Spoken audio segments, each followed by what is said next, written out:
Carbon monoxide poisoning. Everything you need to know. Carbon monoxide, CO, is a gas produced when carbon does not completely burn and oxidize into carbon dioxide. The odorless and colorless gas is found in exhaust fumes when fuel does not burn cleanly. The fumes may come from 1. Fireplaces, 2. Heaters, 3. Car mufflers, 4. Charcoal grills, 5. Space heaters, 6. Car engines, 7. Portable generators. We inhale carbon monoxide every day without issue, but it can become dangerous if it is concentrated. This happens when fumes get trapped in enclosed, poorly ventilated spaces, such as a garage. Getting poisoned by carbon monoxide inhalation can be life-threatening and requires immediate medical attention. Let's look at carbon monoxide poisoning in detail. Symptoms. Carbon monoxide usually exhibits the following symptoms: 1. Weakness, 2. Nausea, 3. Dull headache, 4. Vomiting, 5. Dizziness, 6. Confusion, 7. Difficulty with breathing. Exposure to large amounts of carbon monoxide makes your body replace the blood and the oxygen with the poisonous gas. You might faint if this happens, while prolonged exposure to hazardous levels of carbon monoxide can lead to death. Carbon monoxide poisoning also puts you at risk of brain, heart, and organ damage in the long run. It is important to seek medical help immediately if you are exposed to carbon monoxide, even if you do not exhibit any symptoms. Risk factors. The primary risk factor for carbon monoxide poisoning is exposure to gas. Your risk of inhaling carbon monoxide increases if 1. You spend a lot of time near a fireplace, gas stove, space heater, or furnace. 2. You spend too much time next to an idling car inside a closed garage. 3. Live inside a recreational vehicle with heaters powered by gas. Diagnosis. Carbon monoxide poisoning is diagnosed by testing a blood sample. The blood is tested for the presence of the gas with readings of 70 parts per million ppm, indicating poisoning. Treatment. You will receive immediate treatment at a hospital if your symptoms raise suspicions of carbon monoxide poisoning, or if you have been exposed to the gas. The best and simplest way to treat CO poisoning is by inhaling pure oxygen. An oxygen mask will help you breathe in pure, undiluted oxygen, which will replace the carbon monoxide in your blood. In severe cases of CO poisoning, you might have to enter a hyperbaric oxygen chamber. The chamber has pressurized oxygen, which is at twice the pressure of regular air. This hastens the carbon monoxide replacement and helps alleviate the severity of the symptoms. Thank you for watching our video. Please do not forget to like and share the video. Also, please subscribe to the channel to stay updated on our latest videos.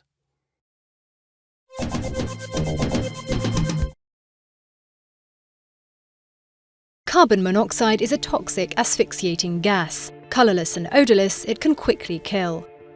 It builds up when the fumes produced by fuel-burning cooking and heating systems, gas, petrol, oil, kerosene, wood, or coal, are not extracted properly. A blocked pipe, obstructed air vents, worn-out, misused, or poorly maintained appliances could all prevent normal gas evacuation. Leaving a car engine or an electric generator running in an enclosed space also causes a dangerous buildup of fumes. Carbon monoxide has nearly the same density as air and can spread quickly. Once inhaled in large doses, it's absorbed through the lungs and enters into the bloodstream, mixing with hemoglobin instead of oxygen. 0.1% of carbon monoxide in the air kills in 1 hour, 1% in 15 minutes, and 10% immediately. Acute carbon monoxide poisoning can lead to dizziness, loss of consciousness, muscular problems, or even slipping into a coma and death. In extreme cases, patients are hospitalized and placed in a hyperbaric chamber to undergo oxygen therapy.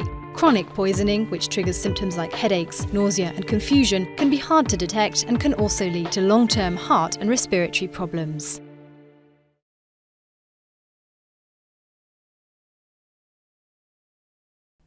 Carbon monoxide is a colorless, odorless gas that can have deadly effects if too much of it is inhaled. As a respiratory therapist, you may see patients who have inhaled too much of this deadly gas, and this condition is referred to as carbon monoxide poisoning. We created this video to cover the medical definition and provide you with a quick overview of this topic. So if you're ready, let's get into it. As we just mentioned, carbon monoxide poisoning occurs when excess carbon monoxide is inhaled and accumulates in the blood, which can cause serious tissue damage and even death in some cases. As a medical professional, there will be times when a patient comes to the emergency department with serious smoke inhalation. When this is the case, more times than not, said patients will show signs and symptoms of carbon monoxide poisoning, and you will need to know how to treat them effectively. Here's a simple rule of thumb. Carbon monoxide poisoning should be treated with the highest possible FiO2 that is available.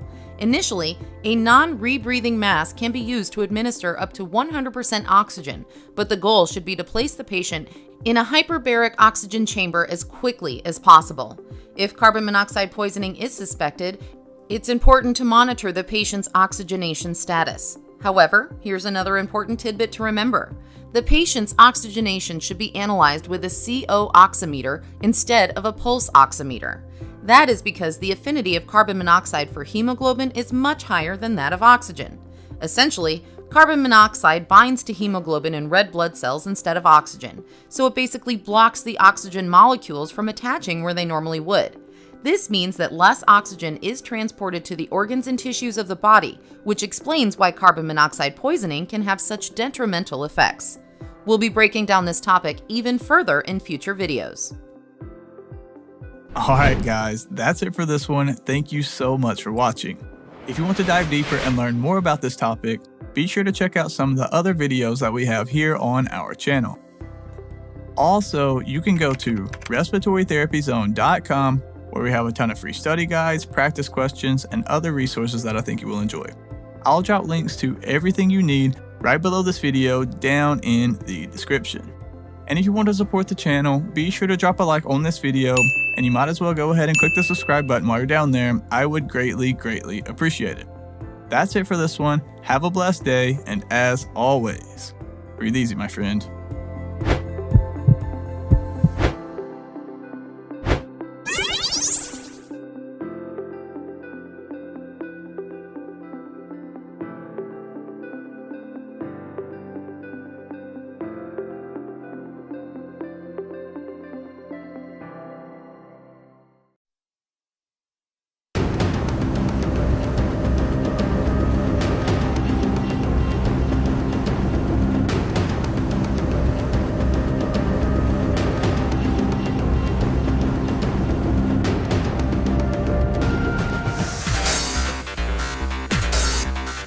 CDC TV presents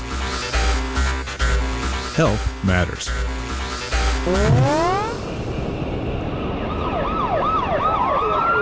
911, what's your emergency?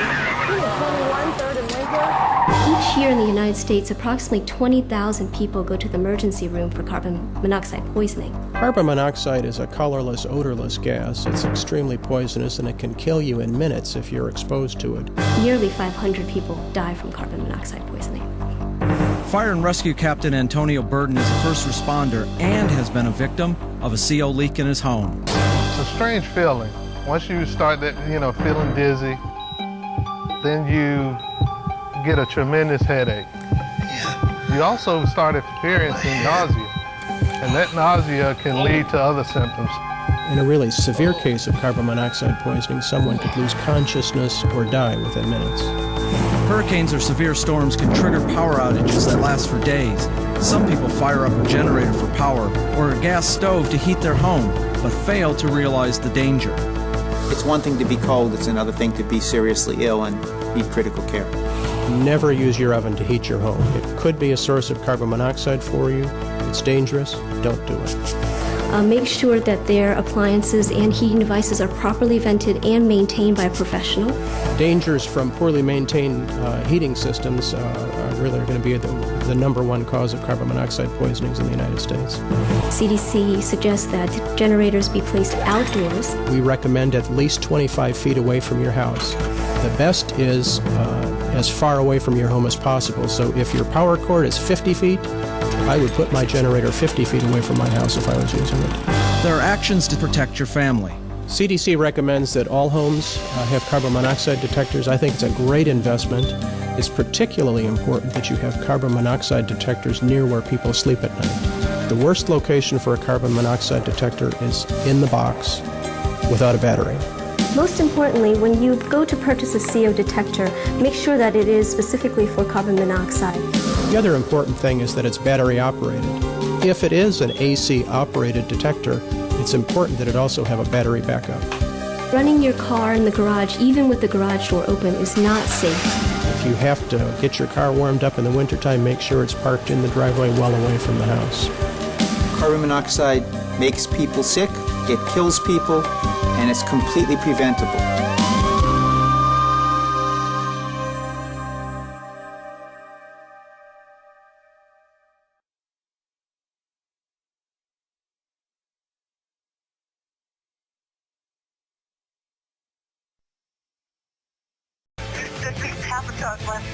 Please come and help us. Plea for help from a hotel employee after the discovery of a mother and her son unconscious in a guest room, the same room where two people died just a few months ago. Investigators announced they think they know what's caused the deaths at a hotel that tonight is closed for business. Good evening, I'm Josh Smith. And I'm Sarah Diamond. The latest death came Saturday afternoon. An 11-year-old boy found dead next to his unconscious mother inside a room at the Best Western Plus Blue Ridge Plaza Hotel in Boone. Now, the same room where an elderly couple was found dead April 17th. Until today, investigators hadn't said how the couple died, but tonight they confirmed that it was carbon monoxide poisoning, and they released the chilling 911 calls. Tonight, Mike Lamia found the common link is an odorless, invisible, and deadly gas. On Saturday, the desperate call to 911 from this Best Western Hotel on King Street. What's going on there? I have an unconscious woman in the room. Could you please put rescue right away? I've got two bodies, and I need some help rescue now. Okay, are they breathing? Are they awake? No, okay, no, they're not. So there's two bodies. A young boy and his mother unresponsive, and in the same room where two people had been found dead in April. I'm not hanging up, ma'am.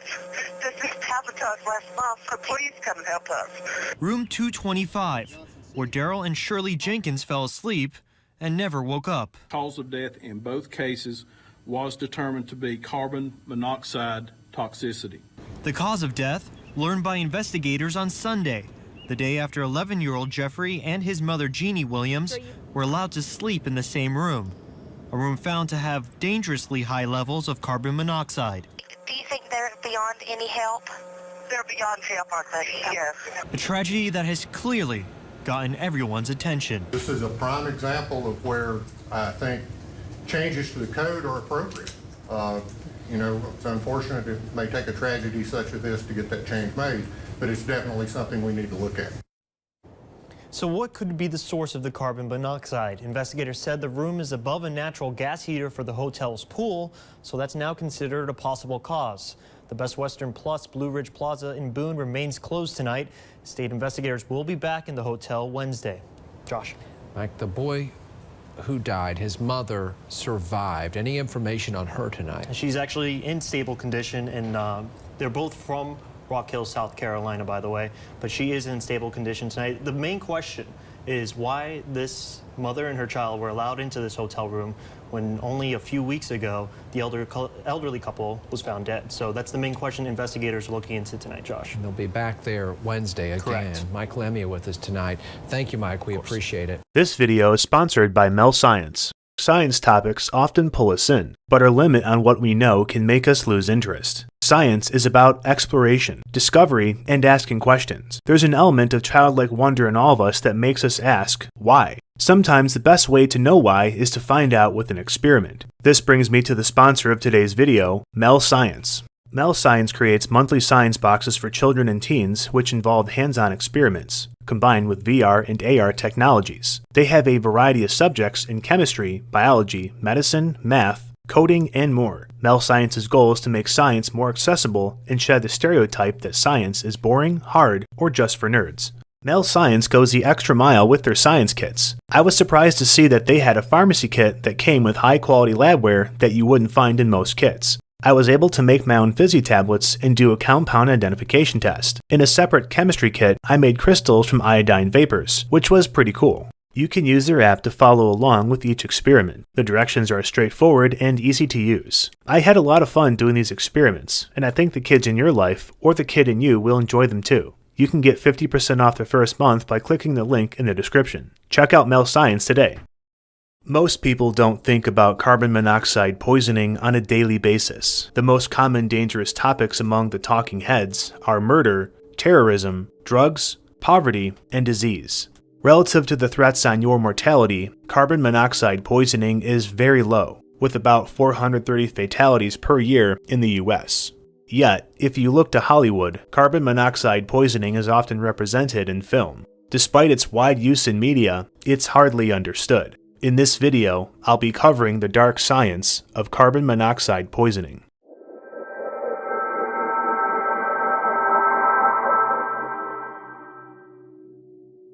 The carbon monoxide molecule consists of a carbon atom triple bonded to an oxygen atom. Carbon monoxide is not to be confused with carbon dioxide, the gaseous molecule you exhale as a result of metabolism. Carbon dioxide is made of a carbon atom double bonded to two oxygen. Both molecules share similar properties. They're both gaseous at room temperature, have no color, no taste, and no smell. One major difference, though, is that carbon dioxide is not toxic, and carbon monoxide is. Carbon monoxide is toxic when it's inhaled due to its effect on the function of hemoglobin. Hemoglobin is a vital protein embedded in your red blood cells, and is responsible for carrying and releasing oxygen in your blood. On hemoglobin, there are 4 protein segments called heme groups, with an iron atom in the center. When red blood cells pass through the circulation in your lungs, inhaled oxygen diffuses into the bloodstream and encounters the hemoglobin protein. Oxygen then binds to each heme group, resulting in 4 oxygen molecules to 1 hemoglobin protein. Once oxygen is bound to hemoglobin, it's renamed to oxyhemoglobin. Red blood cells transport the oxyhemoglobin throughout the body to tissues that require oxygen. Oxygen then leaves heme groups when hemoglobin is exposed to blood that is somewhat acidic. Blood becomes acidic when there is high concentrations of carbon dioxide in the blood. Gaseous carbon dioxide reacts with water, forming carbonic acid, and makes the blood slightly acidic. High concentrations of carbon dioxide in blood is due to increased metabolism, such as exercise or stress. The more carbon dioxide you generate, the more oxygen gets released into the blood. The system works perfectly, until carbon monoxide is present. Then things go horribly wrong. The degree of how strong or weak 2 molecules bind is called affinity. Oxygen's affinity for hemoglobin is measured in millimeters of mercury and is about 27 units. This is a fairly weak affinity, but intentionally, because oxygen has to be able to leave hemoglobin at a moment's notice. Carbon monoxide's affinity for hemoglobin is much higher, at 65 millimeters of mercury, or 240 times stronger than oxygen. This stronger affinity keeps carbon monoxide bound to hemoglobin much more tightly than oxygen, and it doesn't let go for about 5 hours. Carbon monoxide's first effect on the body is when it binds to a heme group on hemoglobin. Once bounded, it takes the place of an oxygen molecule, allowing only 3 oxygen to bind instead of 4. It should also be noted, when carbon monoxide binds to hemoglobin, hemoglobin is renamed to carboxyhemoglobin, due to its different properties. One notable property is that the molecule itself produces a bright cherry red color, which is a telltale sign of carbon monoxide poisoning. One who has inhaled a significant amount of carbon monoxide will have a cherry red hue to their skin. This is because a large amount of hemoglobin in their blood has been converted to carboxyhemoglobin. Unfortunately, by the time the skin has identifiable color, the victim is usually deceased, due to the high concentrations in the blood. Taking the place of oxygen on hemoglobin isn't the only thing carbon monoxide does. It also affects the other oxygen indirectly as well. The charge on carbon monoxide stabilizes the iron ion in the center of the protein. When iron becomes stabilized, it changes the physical shape of the heme groups. As a result, the oxygen molecules stay fixed to the heme groups as long as carbon monoxide is also present. In essence, oxygen cannot be used by the body. As a result, the oxygen cannot be released into the blood, causing asphyxiation or deprivation of oxygen. Early symptoms of asphyxiation first manifest as flu-like symptoms, such as headache, weakness, and dizziness. As more carbon monoxide is inhaled, symptoms progress to chest pain, vomiting, confusion, irregular heartbeat, and loss of consciousness. Once unconsciousness is reached, all that's left is for the brain to shut down, and then it's over. Depending on the concentration of carbon monoxide, fatal effects may happen within minutes or hours. The low end of fatal concentrations begin at 3,200 parts per million and can cause death within 30 minutes. At 12,800 parts per million, fatal effects can occur within 3 minutes or less. In contrast, lethal concentrations of carbon dioxide is about 40,000 parts per million because carbon dioxide is not toxic. There just has to be enough to displace available oxygen, whereas carbon monoxide directly shuts down oxygen distribution. Carbon monoxide is also less dense than oxygen and carbon dioxide, meaning it will diffuse throughout a room fairly well, instead of settling near the ground. We know how carbon monoxide poisoning works, but where does it come from? Carbon monoxide is produced when there's a low amount of oxygen during a combustion reaction. In combustion reactions, hydrocarbons are burned in the presence of oxygen, resulting in the formation of water and carbon dioxide. If there's not enough oxygen present, there won't be enough to make carbon dioxide. Instead, the reaction will still proceed, but only one oxygen will bind to carbon instead of two, making water and carbon monoxide. Low oxygen combustion reactions typically occur when something is burning in a closed space, where there is a low amount of oxygen available.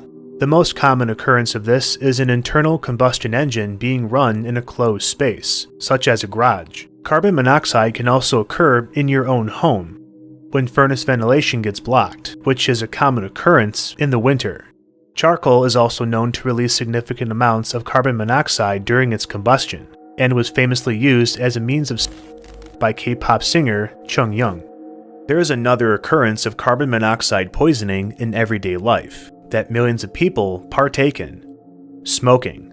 Inhaling smoke from both burning tobacco and cannabis delivers carbon monoxide directly into the blood. Whether it's rolled in paper or in a pipe, the combustion does not burn with sufficient oxygen, and therefore produces carbon monoxide. There is enough carbon monoxide in cigarette and cannabis smoke to develop mild carbon monoxide poisoning, depending on how much is smoked per day. In a study from the Spanish Clinical Journal, 228 smokers were tested for carbon monoxide presence in their blood. The average non-smoker has a 1% carbon monoxide concentration in their blood, from biological production and small concentrations in the air. In contrast, smokers who had between 1 and 10 cigarettes per day had a blood carbon monoxide concentration of 5.2%. Those who smoked more than 20 cigarettes per day had a 9.6% concentration. Blood levels of 10% or higher is defined as carbon monoxide poisoning. Symptoms that chronic smokers have, such as fatigue, headache, shortness of breath, and confusion, are more likely than not the effects of mild carbon monoxide poisoning. In fact, chronic smokers have more hemoglobin in their blood than a non-smoker, as their body has to make more to compensate for hemoglobin that's been inactivated. Despite how dangerous carbon monoxide poisoning is, if caught quickly, it can be treated. Patients are given oxygen through breathing masks, or if necessary, placed in hyperbaric oxygen chambers, where they breathe nearly pure oxygen. High concentrations of oxygen cause carbon monoxide to unbind from the heme groups much faster, reducing the time it's attached from 5 hours to about an hour and a half. With carbon monoxide unbound, oxygen can bind and unbind from hemoglobin as normal. Sometimes science can be seen as difficult, foreign, and even boring. Yet, there are times when science grabs our attention and draws us in, yearning for more answers. Often, what draws us in are topics that are dark, macabre, or terrifying. It's with the intention of this video that you too were drawn in and sought to have your questions answered. Thanks for watching Dark Science.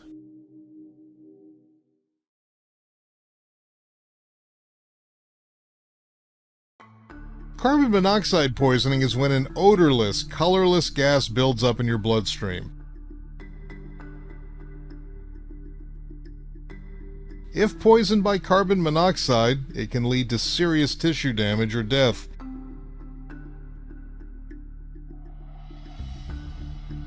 Carbon monoxide is produced by burning gasoline, wood, propane, charcoal, and other fuel. Since carbon monoxide is odorless, it can be detected through a battery-operated carbon monoxide detector. Have any gas, oil, or coal-burning appliances serviced by a qualified technician each year. Getting the exhaust system of your car or truck checked every year can prevent a carbon monoxide buildup.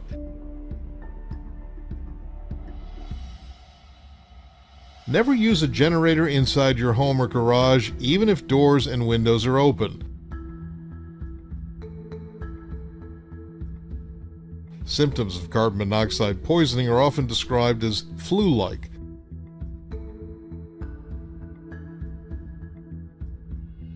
Headache, dizziness, confusion, chest pain, vomiting, and upset stomach are the most common symptoms. Carbon monoxide poisoning can be fatal or cause permanent brain and heart damage. If you think you have carbon monoxide poisoning, get fresh air and seek emergency medical care.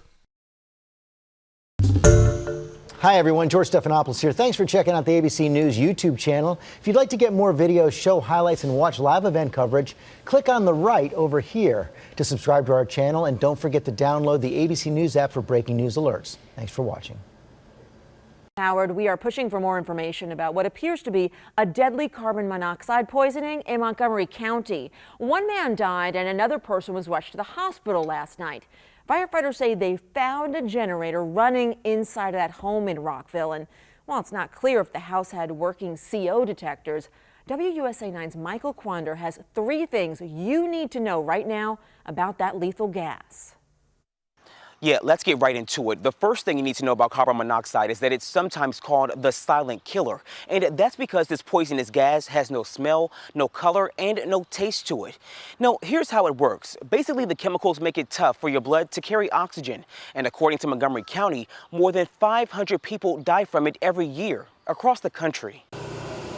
Maryland is just one of 38 states and the District of Columbia that require CO detectors in some living spaces as a part of state law or some sort of regulation. No, that's according to the National Conference of State Legislatures. Now, in certain homes in Maryland, you must have carbon monoxide alarms outside of each sleeping area or within a certain distance of equipment that produces the gas. Places like chimneys or blocked vents, to fuel fireplaces and ovens, to all the way down in the basement where you'll find things like the furnace or a dryer. The third thing to know, you can get CO alarms at just about any big box store like Walmart, Target, or Home Depot. They can range anywhere from about $20 to $50 a pop. And when you go to install it, firefighters say put the alarm at least 15 feet away from the appliances. Make sure nothing is covering or blocking it, and don't put the detectors in dead air spaces like next to a window or a door. In Rockville, Michael Quander, WUSA 9. And first responders have not released the name of the person who died just yet. Ideally, in your house, there should be zero parts per million. The Calgary Fire Department say 1 person is dead and 3 others were taken to hospital after responding to a carbon monoxide call in the city's northeast Tuesday afternoon.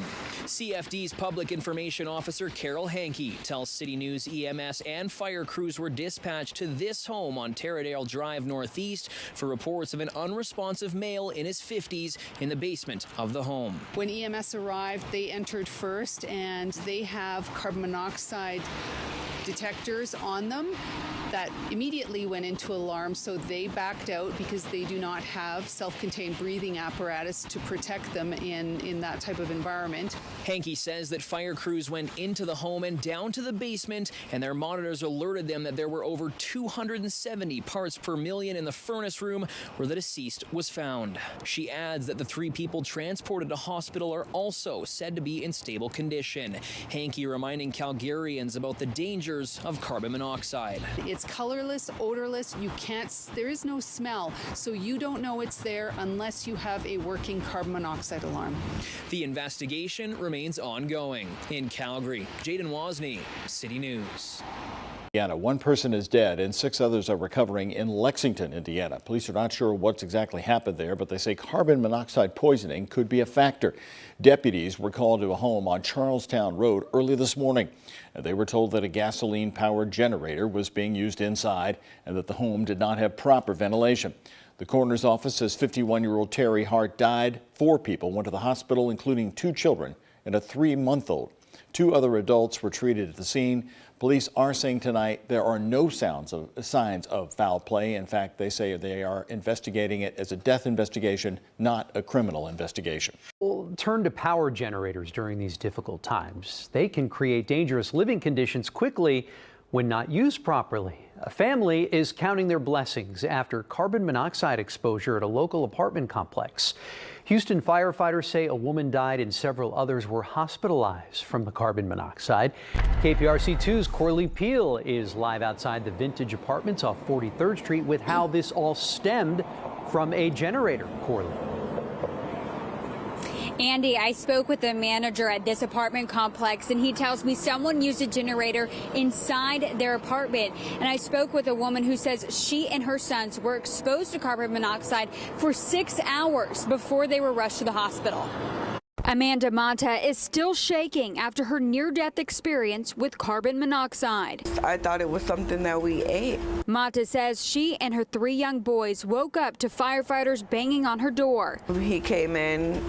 5 seconds later, he said, no, you need to wake them up now. You need to get out of the apartment now. She and her boys were rushed to the hospital. We were shaky, sweaty, clammy. Firefighters say a woman in her 20s died and roughly 6 people were hospitalized.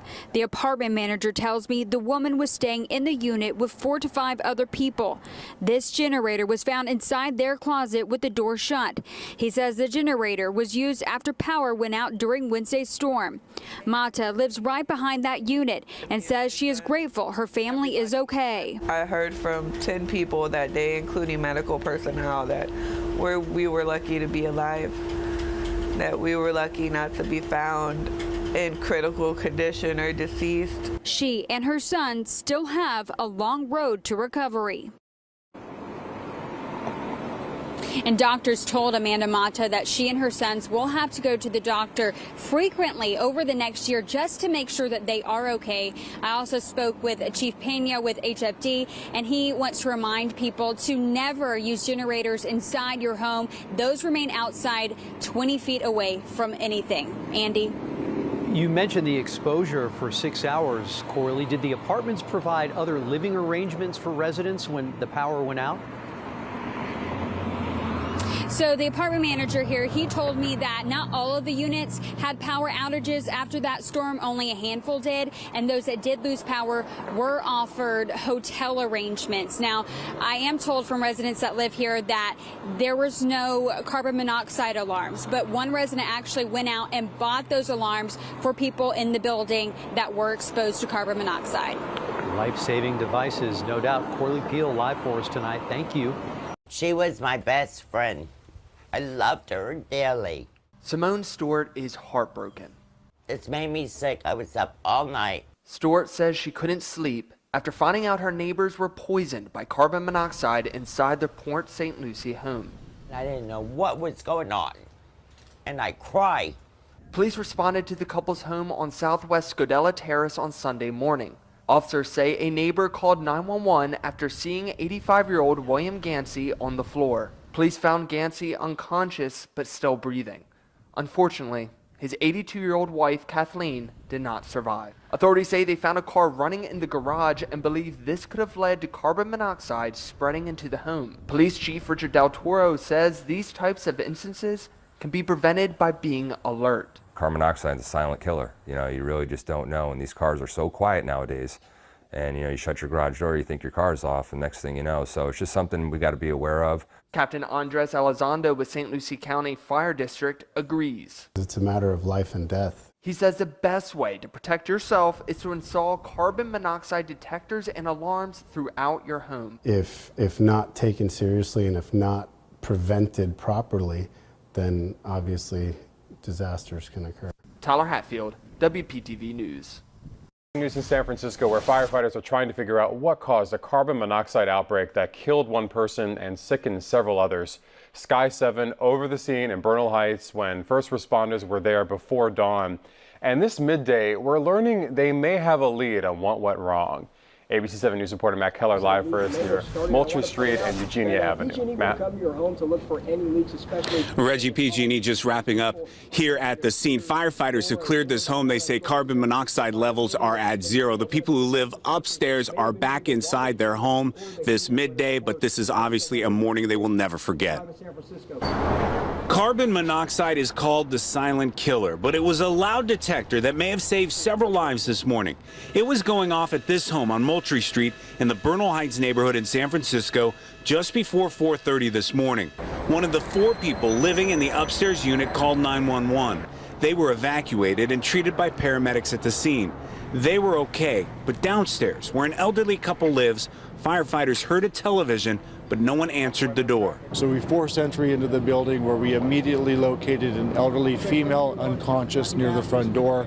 She was given advanced life support care and transported to St. Francis Hospital, which has a specialized hyperbaric chamber, which is essential to treating carbon monoxide exposure. The woman is currently in serious condition. Her husband was found in the bedroom, unconscious and without a pulse. Firefighters brought him out of the home and tried to save his life, but he died at the scene. Pretty tragic to watch him die, pretty much. Sarah Rakinator says the couple has lived at this home for a long time. PG&E shut off the gas and firefighters ventilated the home. Firefighters say the most likely cause of the carbon monoxide was the water heater. A carbon monoxide detector was also going off inside the downstairs unit, but firefighters aren't sure why the couple didn't call 911 or leave their home. The fire department is telling us like a lot of people don't have carbon monoxide monitors now, so if you guys don't have them, you should, you just never know, right? The 2 firefighters were treated at the scene here for carbon monoxide exposure. They're going to be okay. In fact, they were able to walk away from the scene earlier this morning. Firefighters are also recommending for people out there to call PG&E and get a free appliance checkup. That's a service that you can get inside your home. You can call PG&E. We've set up all that information on our website, abc7news.com. Reporting live in San Francisco, Matt Keller, ABC 7 News. A silent killer claims the lives of 2 people. First responders found a man and woman dead inside this home near 56th and Spring Monday morning. A cat also died in the basement. Carbon monoxide is a colorless, odorless gas that mixes freely with the oxygen that we breathe. So at dangerous levels, it can mix with your hemoglobin in your system and prevent the oxygen from circulating. Battalion Chief Scott Fitzpatrick says someone left a vehicle running in the garage, the fumes spreading throughout the home. When we got there, it was over 400 parts per million. Anything over 9 in a residence, we start being concerned, 9 parts per million, and it was at 400. Crews aired out the home as loved ones showed up devastated. Neighbors also sad about the tragedy on their street. Neighbor Jake Goldsberry says he rushed home after hearing the news. Holy cow. I definitely made sure that I brought home some extra 9-volt batteries for my carbon monoxide detectors. Goldsberry knows CO poisoning could happen to anyone. He warmed up his car inside the garage this morning. It's one of those things, if you don't think about it until it happens to someone either that you know you love or one of your neighbors. Or the fire department says never warm up vehicles in a garage. Even outside, make sure nothing is blocking the exhaust. And always keep your furnace and appliances up to date. But we don't want to see any more tragedies like this happen in Omaha. Police have not released the victim's name. So far, they suspect this to be an accident. Investigators also said when they arrived on scene, they did not hear any detectors going off. They want to remind you that most departments, fire departments, including Omaha, will install a carbon monoxide detector and smoke detector free if you just call the department. Live near 56 in Spring, Chindon, KETV, Newswatch 7.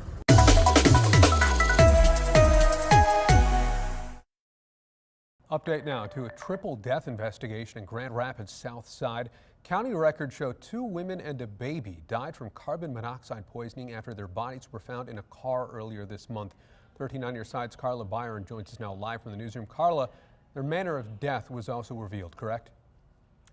Yeah, the medical examiner ruled their deaths as accidental.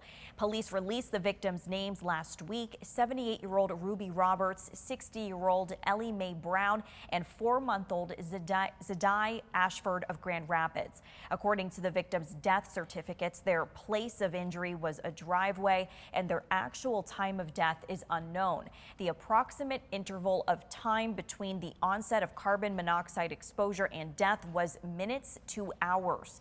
Firefighters say preventative maintenance on your vehicle is key to prevent being poisoned. If you start noticing things are going wrong with your vehicle, get it into a qualified mechanic, a licensed mechanic, and have them go through it. And especially if you hear something that sounds like exhaust is not dispersing correctly. If you think you've got an exhaust leak, then absolutely get it into a licensed mechanic. Smith says their calls for carbon monoxide poisoning typically picks up during the winter. However, them happening in a vehicle is rare. 2 telltale symptoms of exposure is you'll have a red, flushed face and flu-like symptoms.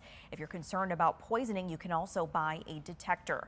Carla Byron, 13 on your side. All right, Carla, thank you much. We're getting some new details about a man and 2 kids, all found dead inside a home in Muncie. First responders tell us tonight they likely died from carbon monoxide poisoning. This happened at a home on the northeast side of Muncie. Tonight, our Karen Campbell talked with neighbors who say they tried to help. This is a symbol of what happened at this home here on East Yale Avenue in Muncie. Neighbors still shocked and asking what really happened that led to the deaths of 2 children and a man here Sunday afternoon. The Delaware County coroner telling 13 News it appears they died from a high level of carbon monoxide poisoning. Many neighbors we spoke with say they didn't know there were kids living in the home, and the people inside stayed to themselves. One neighbor tells me she recently moved out of the same home and grew concerned after crime scene investigators showed up. It's been in the 60s, high 60s at night, and the only thing over there that really uses any kind of gas would be the heater. It was just serviced when we were in there 3 years ago. Wendy Montague and another neighbor tell 13 News they both ran over to help before emergency crews arrived, but were told their help wasn't needed. And Muncie police and fire still investigating what happened inside this home, again, that led to the deaths of 2 small children and a man. In Muncie, Karen Campbell, 13 News. We are following a breaking news alert coming to us from Richmond. Right now, police have blocked off a home after 2 people were found dead in a possible carbon monoxide poisoning. Good morning and thank you for joining us. I'm Andy Sirota. And I'm Jennifer Reyna. Well, the 2 bodies were found around 7:30 this morning, but the details are still coming into the newsroom. Channel 2's Gianna Caserta joining us live from that neighborhood off of North 4th Street. Johnny, we understand a 3rd victim also possibly involved? That's right. That 3rd victim is involved. He is at the hospital right now. I'm told he is in his 40s. He is the son of one of the other victims who lived here at the home. I'm told the 2 people who were found dead inside this morning were a couple. They've been married for several years, and I'm told that a family member stopped by because they couldn't get in touch with them. I want to bring in one of those victims' brother right now. This is Lonzo Goodman. Now, Lonzo, tell me a little bit about your brother, Eugene Perry. You say that Eugene Perry is the one who lived here with his wife, Diane. Is that right? Correct. Yes, it is. Tell me a little bit about them, and first of all, tell me what you heard and how you found out about this. Well, I heard, I was called, my niece called me and told me about it, and when she told me, I didn't accept it because I said deep in the inside, no, he's not dead. You know, I spoke those words, and Perry and I was real close. Perry and I have been together all our life, so. He's your little brother. Yes. And Perry's a wonderful person, but you know, it's just, I guess, just that time, you know. But what did you hear? What happened? What have police been telling you? Well, I heard that Perry was in the bed, and I heard Diane was collapsed on the floor going toward the kitchen, I think. And Perry was lying in the bed. He was comfortable and everything, just deceased, you know. I guess he told me about the, what it was, oxide? Carbon dioxide. Right. Carbon dioxide, but I you know, at first I was kind of puzzled because I'm pretty sure they had central heat and air, but I was wondering why would they have the stove on? That's what you heard, right? What happened when they said that they came in, they found your brother Eugene in his bed, and Diane, his wife, had collapsed in the kitchen area. But what about the kitchen? You were telling me something about the stove. Yeah, the oven was open. The oven was open, you know, and that's all I was told. Right. You don't know what exactly caused it, but they are telling you carbon monoxide. Yes. Thank you. I'm so sorry for your guys' loss. We appreciate you guys talking to us right now. So as we mentioned, they believe this is carbon monoxide poisoning. Two people were found dead inside, and the woman, Diane's son, according to the family, he is the one at the hospital. He is still fighting for his life. Reporting live in Richmond, I'm Gianna Caserta, KPRC Channel 2 News. A heartbroken family consoles each other after learning 41-year-old Tamika Hargrave and a man not yet identified were found dead inside a running car in her closed garage from apparent carbon monoxide poisoning. It's a shocking, really, surprise, you know what I mean? I don't know what I'm gonna do without her. She was everything to me. She was my world, my world. Newark police say shortly after 8 last night, they got a call about 2 sick people inside this apartment complex garage at 18th and New Fairview Avenue. When they arrived, they say a woman and man were unconscious and pronounced dead. Authorities say it's still under investigation, but appears to be accidental. We want to know why, like what was she doing in the car? Like we don't know. We don't know. Hargrave's mother said she had just talked to her daughter on the phone a few hours before. It's around 5:30. She said she was going to AutoZone to get the oil filter for her mechanic to put it on. Hours later, Hargrave's 2 daughters got an emergency call from their father and rushed home, but it was too late. I just want my mother back. I want her to see me graduate high school. I can't do that. If it's like that, they should have had something to detect that. Newark officials have not said exactly how many others were sickened, but residents say they saw at least one other person taken away on a stretcher. They say they have complained before about non-functioning carbon monoxide and fire detectors. We reached out to the building's management, but have not yet received a response. And the Essex County prosecutor is now investigating the circumstances that led to these 2 deaths. In Newark, Natalie Duddridge, CBS 2 News. Well, the latest on the race for president just ahead. But first tonight, breaking news in Brooklyn. 2 people are dead in a carbon monoxide accident. Eyewitness News reporter Lucy Yang live on the scene in Bensonhurst with how this happened. Lucy. Well, Bill and Sade, it will be a long, cold and bitter night here for residents of 170 Avenue O in Bensonhurst, Brooklyn, after 2 died and 4 others got sick. Fire officials say it was a case of carbon monoxide poisoning. By the time help arrived before 8 tonight, it was too late for 2 men. 4 others felt sick but were treated at the scene and are expected to survive. We spoke to the brother of one of the victims who died, who said his older brother was 51, worked in construction, and was like a father figure to him. Now he's gone. He's amazing. He's amazing. He's like my father. My father, because I don't have no father over here, so he's my old brother. According to the gas company National Grid, the flue on the heating unit here was improperly connected, thus resulting in a lethal buildup of carbon monoxide inside. Even more tragic, fire officials say the lives could have been spared if only there were a CO detector. The 2 who perished were found in the basement where there is an apartment.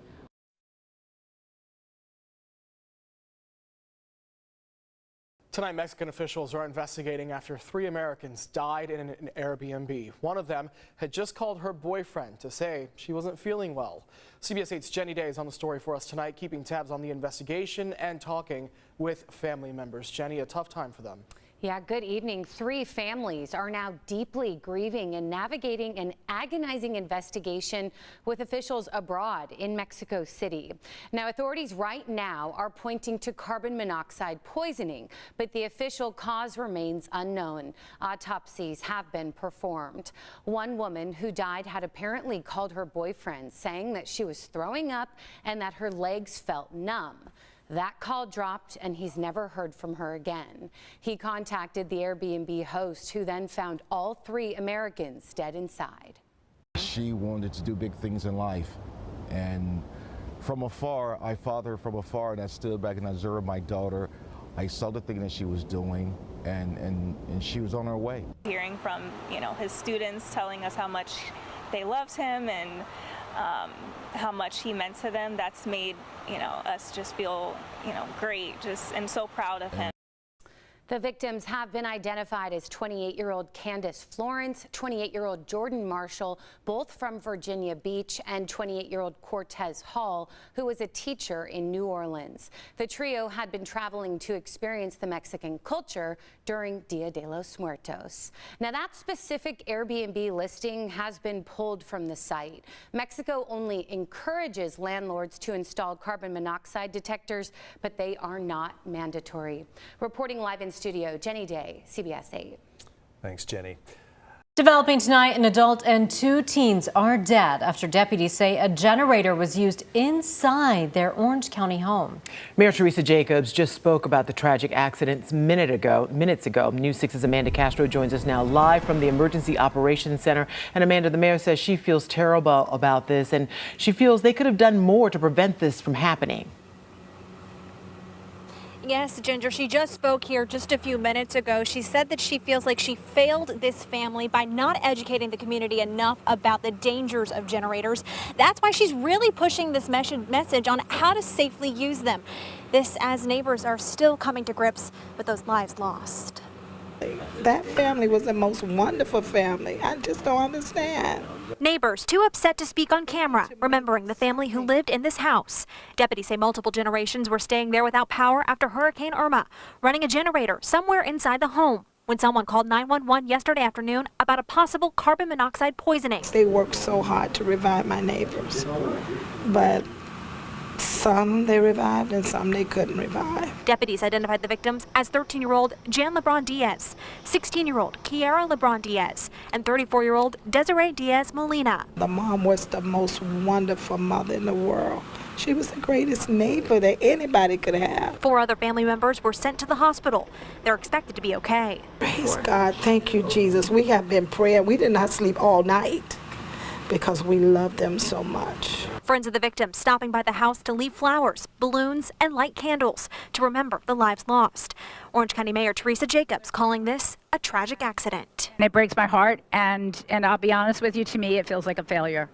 When anything that we can do to prevent somebody's loss of life, and we haven't done our absolute best to get that message out, is just so unfortunate. Unfortunate, and the mayor said preventable as well. Now, the medical examiner's office is conducting autopsies today to determine if carbon monoxide is to blame for those deaths. Coming up at 5, we'll hear more from the mayor, as well as ways you can keep yourself safe if you are without power and are using a generator. Ginger?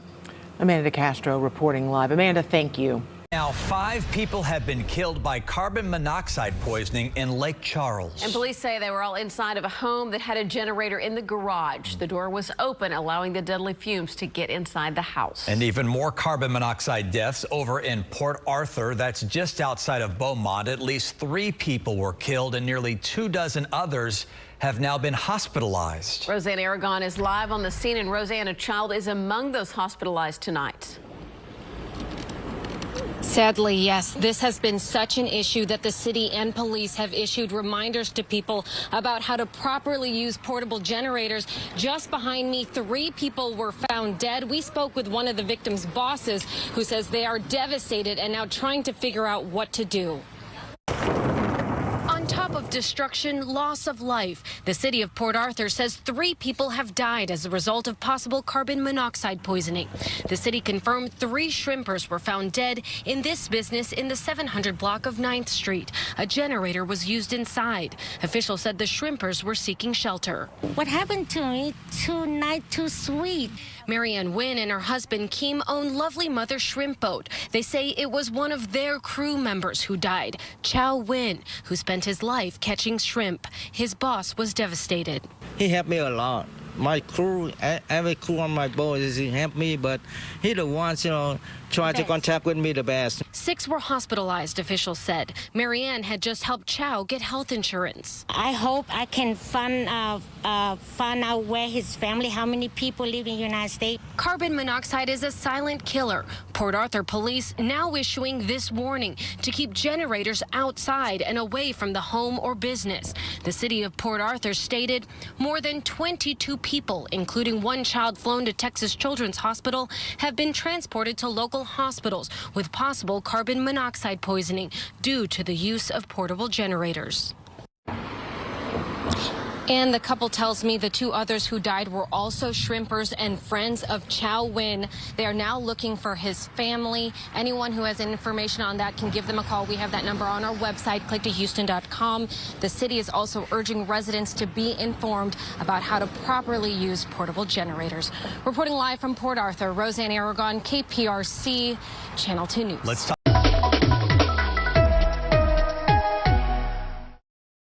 Tonight at 6 with breaking news, 3 people are dead from carbon monoxide poisoning in New Hampshire. Let's get you right to News Center 5's J.C. Monahan with the latest.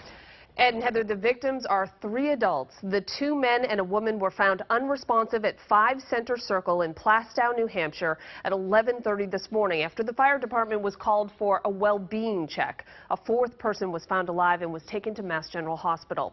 Fire officials said a carbon monoxide detector was inside the home, but the batteries had been removed. The poisonous gas came from the home's propane-fired heating system. Heather? And we have more breaking. A carbon monoxide poisoning is blamed for causing the deaths of 3 people in Plastow. Authorities found the victims unresponsive inside their home yesterday morning. A 4th person was sent to the hospital, but at this time there's no word on that person's condition. Ray Brewer joins us live now from the Plastow Fire Department. And Ray, the town's fire chief says that these deaths really may have been prevented, right? And what would have prevented them, possibly? Yeah, they could have been easily prevented, according to the fire chief, Aaron. He says there were no batteries in the home's carbon monoxide detector. Had there been batteries in them, well, it's likely that they would have alerted the people to the danger. They would have woken up in time to get out. When you see that they have the detectors in place, but they've been disabled, it's very frustrating. It's very frustrating to know that for the cost of batteries, 3 lives have been lost. The Plastow fire chief says they were called to 5 Center Circle around 11:30 Tuesday morning to do a welfare check. When they went in, they found 3 people in their beds, all unresponsive. 2 of them died. A 3rd was still breathing and rushed to the hospital. A subsequent check of the house also turned up another person who had perished. Firefighters suspected carbon monoxide. We confirmed it with our gas meter. Approximately 400 parts per million. That's 10 times higher than what your carbon monoxide detector would need to go off. It's like right across the street. And it's like, we knew them. They were quiet people, and it's a tragedy. Neighbors say the man who owned the home was recently divorced and had roommates living with him. Raymond McKay says that man was very particular about how he kept the house, and as for not having batteries in the CO detector. Considering the type of person he was pretty up on things, so I'm surprised.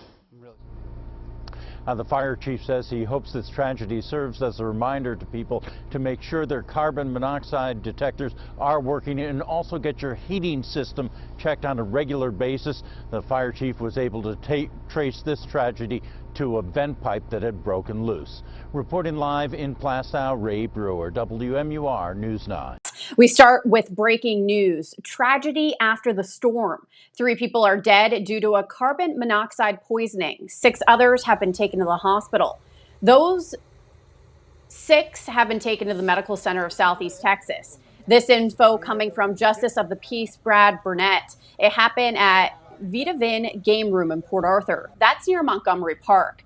JP Burnett says the 3 victims were shrimpers seeking shelter from Hurricane Laura. We have multiple crews covering this story, gathering the details now. We'll have live reports on air and online, so be sure to sign up for 12 News breaking alerts inside the 12 News Now. We begin tonight with a tragedy in Millard. Police believe carbon monoxide claimed 3 lives. The first call for help came in around 5:45 tonight. Police and paramedics responded to a neighborhood near 132nd and Q. Newswatch 7 at 9's Abby Peterson is live there with the breaking details. Abby. I spoke with a neighbor who was in tears. She says the family who lived at the home has lived there for around 20 years and that they were great people. We've been out here for hours as police and several MUD workers have been here. A group of teens came up consoling each other. There are signs in front of the home, one saying, quote, "A new Eagle Scout lives here." Another 2022 Millard South graduate. A neighbor says the couple's son graduated last semester. She tells me the mom would walk their dog every night and their son would skateboard with his friends. So to look outside and see this is devastating to her.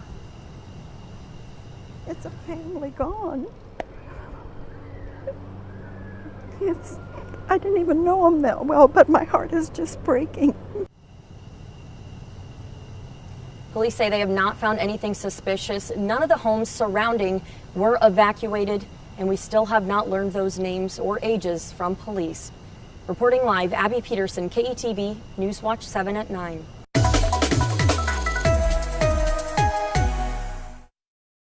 4 tourists in 2 separate incidents who died of carbon monoxide poisoning while vacationing in Mexico City. Matt Rivers is there with the details. Good morning, Matt. Good morning, George. Just over my shoulder behind me, you can see the building where 3 American friends came here to Mexico City hoping to spend a fun weekend. Instead, they lost their lives inside an apartment there. Their families now asking, how could that have happened?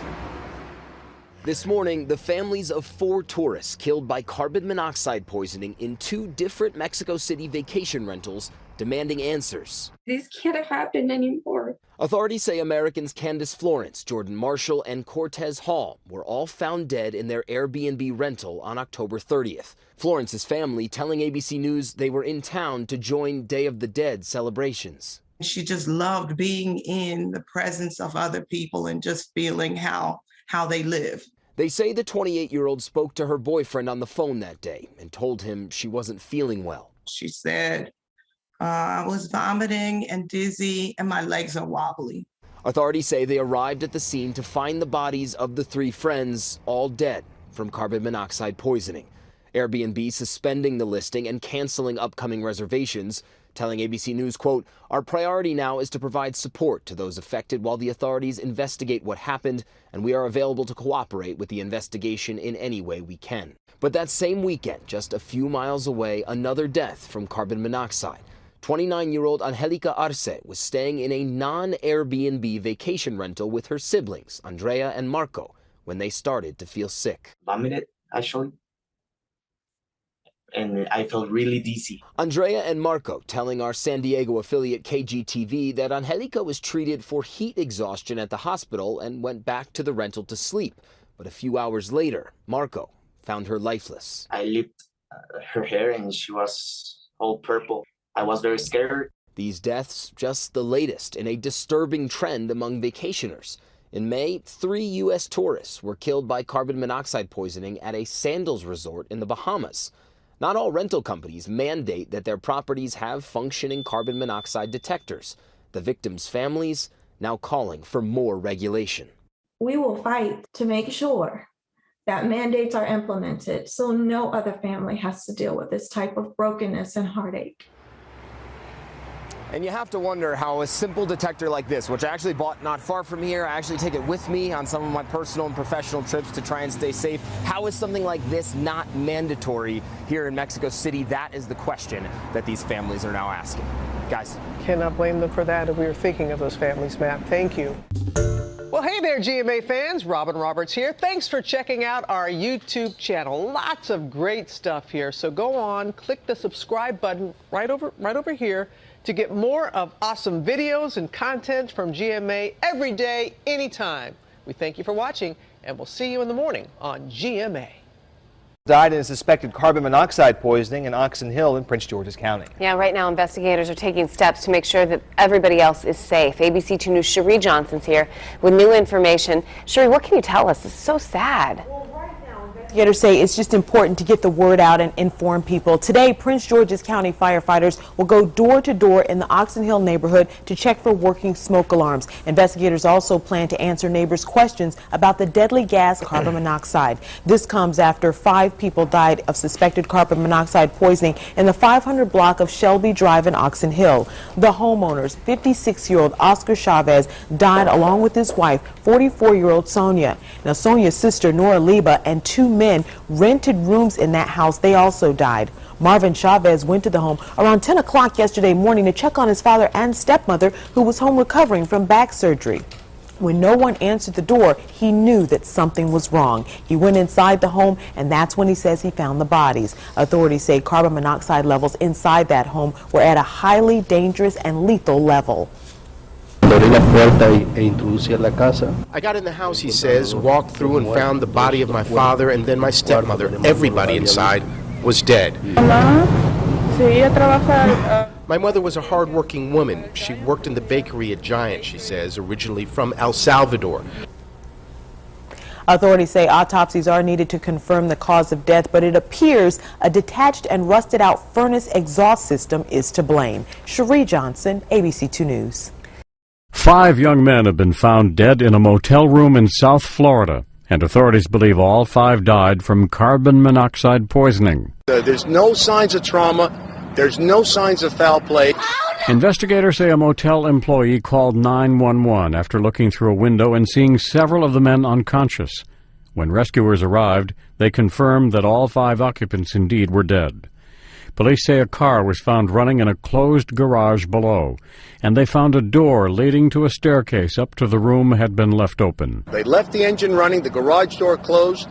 The room probably got filled with carbon monoxide poison. The young men were all teenagers and were staying at the motel to celebrate one of the teens' birthdays. Officials say no alcohol or illegal drugs were found inside the room. Brian Thomas, The Associated Press. Can you believe this is Galveston, Texas? The snow and ice blanketing America is causing as much chaos as a Category 5 hurricane. It's colder in Houston than Anchorage, Alaska. There was outrage that downtown Houston was lit up like a Christmas tree, while residential neighborhoods were without power. The outages had tragic consequences. A Houston woman and an 8-year-old girl were overcome by carbon monoxide fumes as they struggled to stay warm inside a car. What we believe right now is that they had the car in the garage and were running the car to try to get some heat because the power's out in this townhouse. So we're here with our friend Robert Sinclair from AAA. Robert, is it ever safe to use your vehicle as a source of heat, say, when the power's out in your home? Certainly nowhere in your house. You definitely don't want to do that. And watch what happens when this dog wanders across a frozen backyard pool in Dallas.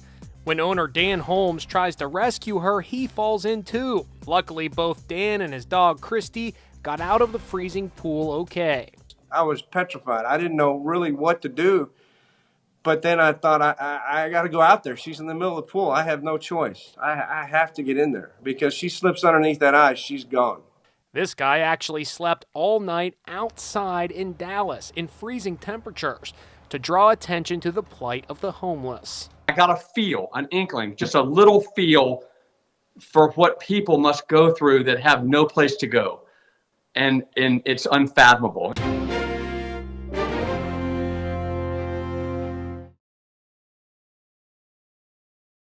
Get on to our big story at 9. 2 teenagers found dead in a Milwaukee garage. Their bodies discovered inside a car near 35th and State. Fox 6's Aaron Mabin live at the medical examiner's office where an investigation underway tonight to learn what caused their deaths. And Aaron, they have a lead tonight.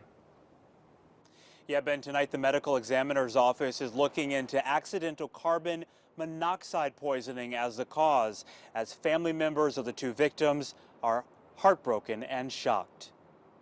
He in a better place. He resting now. Family members of Marco Skinnendor are in disbelief. Once I found that out, it was very devastating. Skinnendor's cousins say the 18-year-old is one of the two teens found dead in a Milwaukee garage Saturday.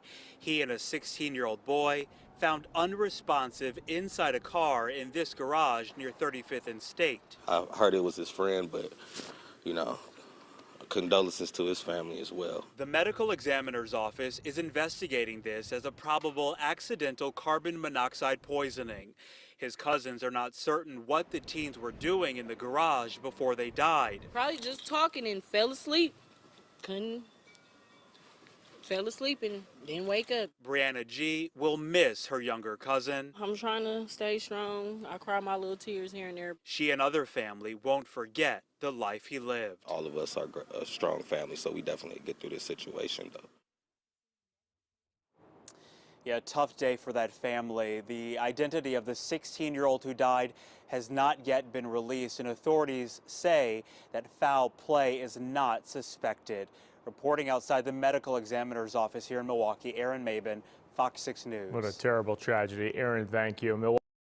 Alvarez's family is in a state of shock. They tell me Romeo's father died when he was a baby, and that motivated him to fill his dad's shoes, stepping up around the house and caring for his mom and younger sisters. Class of 2024, we made it.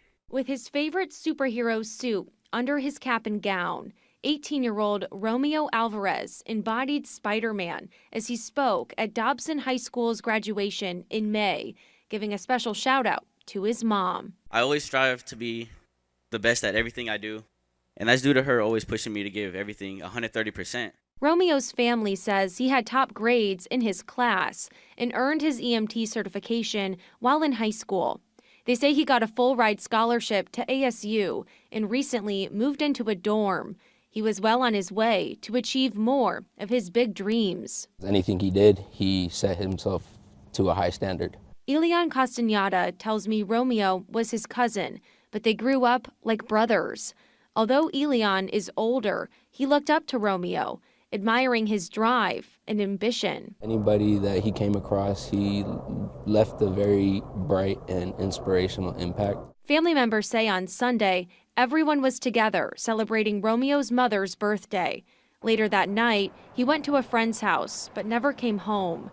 When no one could get in touch with him on Monday, the family reported Romeo missing to police. Oh yeah, it's whatever. He's 18. He'll call you when he calls you. There was no care behind it. Family tracked him down to this apartment complex in Chandler, near Ray Road and Arizona Avenue, thanks to cell phone location data. And around 3 a.m. Tuesday, police found him and a friend there, dead inside a garage.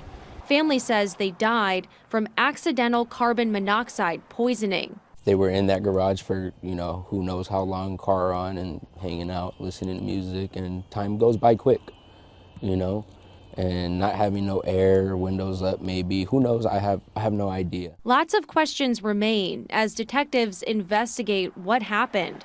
But those close to Romeo hope others learn to never run a car while in a garage because of the dangers of what's known as a silent killer, since you can't see, smell, or taste the gas. Carbon monoxide can take you in seconds, maybe minutes.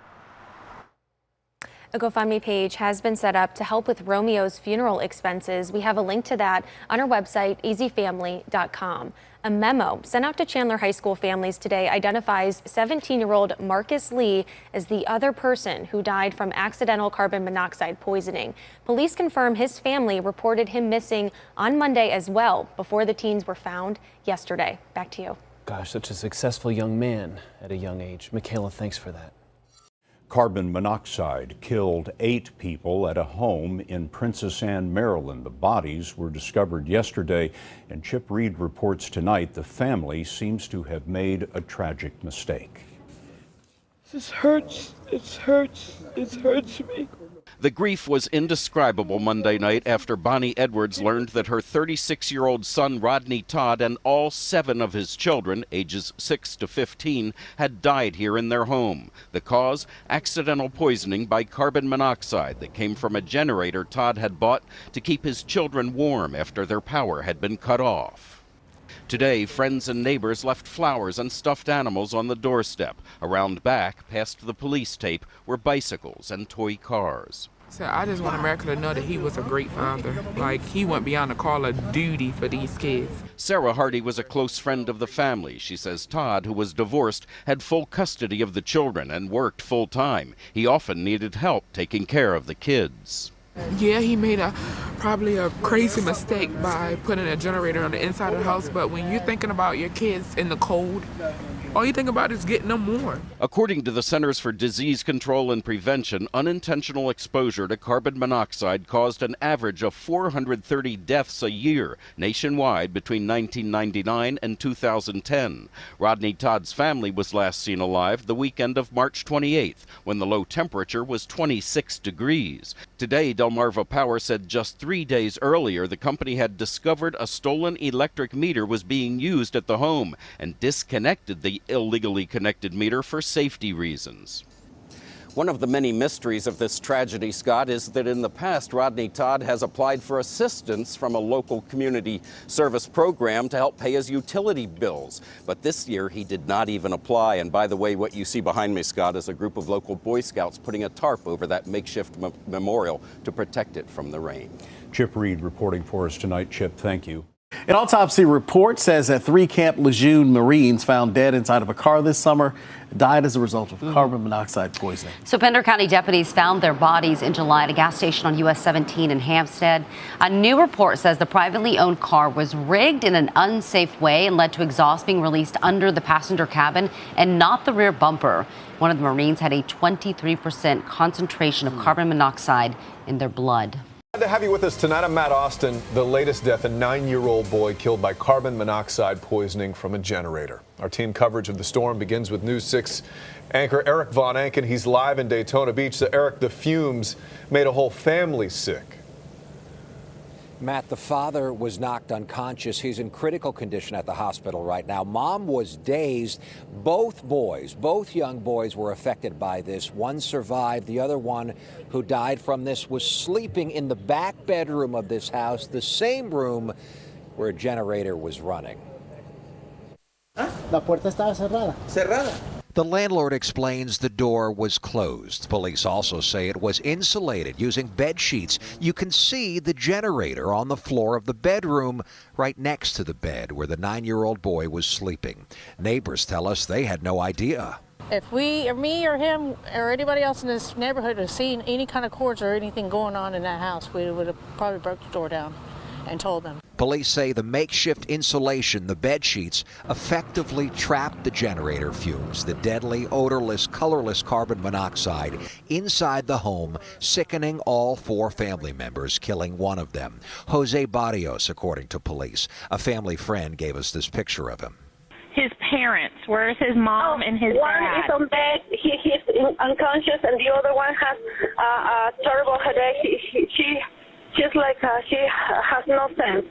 A neighbor called 911 when the mother was able to stumble out of the house dazed and get help. The dispatcher immediately realizes the signs of carbon monoxide poisoning. Get all the humans out of the house. I can't. He's on the bed. He's too heavy. I can move him. Okay. Can you get mom out of the house? Anybody you can get out, yeah. Including yourself. I have one get kid. Out right now. One kid and her. I touched. Okay.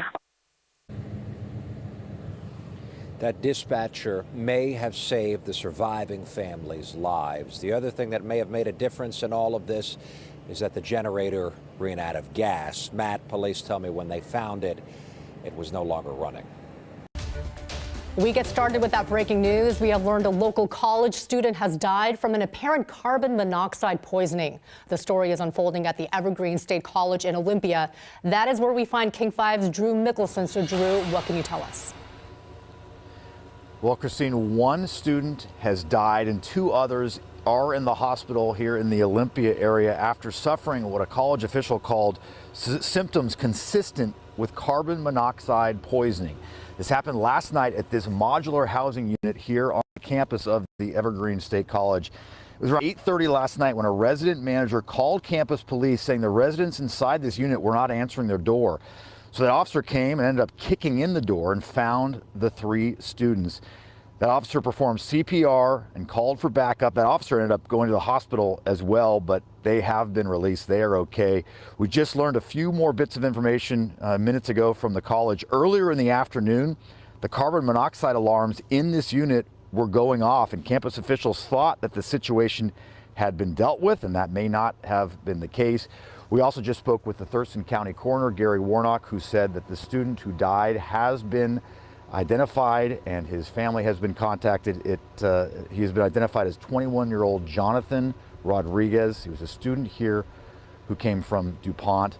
The college's executive vice president called this a devastating incident. The State Patrol is now investigating. Again, 1 student has died. 2 others are in the hospital with what appears to be a situation of carbon monoxide poisoning. Live on the campus of the Evergreen State College, Drew Mickelson, King 5 News. Thank you, Drew. Camping season is here in Oregon and Washington, so we have a warning to keep your family safe from what can be a deadly killer in your camper. It's called carbon monoxide. And a Vernonia mom is sharing her story surrounding the death of her partner after he fell asleep in their RV and never woke up. Jennifer Dowling joins us now. More on this program that was started to keep his memory alive and also other families safe. That's right. They're handing out free carbon monoxide detectors in Vernonia in his honor. Now, it was 3 months ago this weekend that Daryl took the family RV for a weekend of four-wheeling with the guys at Nikolai Mountain. Although the family had used that camper hundreds of times over the years, this time it was fatal. He pulled out to go on a camping trip up Nikolai Mountain with some guys, some friends, and he just never came home. Elena Brazier says Daryl was the family's rock. We met in the 5th grade. I paid 25 cents to kiss him, and we wound up being true love, soulmates. He's raised all 4 of my children as his own. He was also a big part of his grandkids' life. Yeah, he's best. This is 5-year-old Kaylee. And we do stuff on track too. They also camped a lot in this RV. Elena says on that cold February night, Daryl said goodnight to his friends and he climbed in this camper. I don't come in here very often. Then cranked on the furnace and never woke up. This is the one that they say is faulty. His best friend Garrett finding him the next morning. We'd been in that motorhome a zillion times. The family didn't know the tasteless, odorless gas, carbon monoxide, had killed him until they got the medical examiner's report. I've never even thought about it. Elena didn't know about the possibility of the gas killing someone in an RV. She says a detector might have saved him. In his honor, Daryl's friend Garrett started a program in Vernonia, offering free detectors and installation. The first one put in Elena's home. She hopes her message saves another family from this type of loss. If this story can save one family from having to go through what we've been through, then that's great to me. It's huge. He was such an important part of the foundation of home. He was a hard worker. He was a great provider and my best friend. Elena says that many newer models of RVs have carbon monoxide detectors in them already, but those older than 5 years tend not to. I checked out pricing for the detectors online. They can range from as inexpensive as $15 to $50 in price. Back to you, Chris. 3 people found dead inside a home in Cape Coral by a family member, and police say carbon monoxide is to blame. Okay, thanks for choosing Fox 4 News at 10. I'm Warren Wright. And I'm Lisa Greenberg. Cape Coral police are investigating a home in the 2600 block of Northeast 2nd Avenue. 4 Under Corner's Deborah Souverain at the scene with the very latest on the investigation. Deborah? Cape Coral police left this home behind me around 6:30 this evening. I was here and watched as they pulled the victims' bodies from the garage. It was extremely hard to watch, especially for the next door neighbors. She tells me she just spoke to the family this morning. I mean, they were out on their porch this morning having a conversation, just normal Sunday morning conversation. Sadly, hours later, 3 bodies would be pulled from this Cape Coral home in the 2600 block of Northeast 2nd Avenue. When we saw the 3 body bags, we knew that one had to be one of the kids. You bring two other people out, and then, you know, the third, you know, after the third comes out, you know that it's a child that was involved. And, you know, I think that was the most surreal part of the whole ordeal. According to investigators, someone close to the family walked in and found 3 people dead inside, their lives taken by the silent killer, carbon monoxide. Preliminary information that we have based on our investigation is that this appears to be a case of carbon monoxide poisoning. Vanessa lives next door. She tells me the family recently moved in and police have been at their home several times, even arresting the couple once. Right now, we're just in shock that it even happened. This photo was taken by a man who lives across from the home. He didn't want to be identified. The bodies were in the red SUV. It was like a red Trailblazer. He tells me a family of 4 lived here.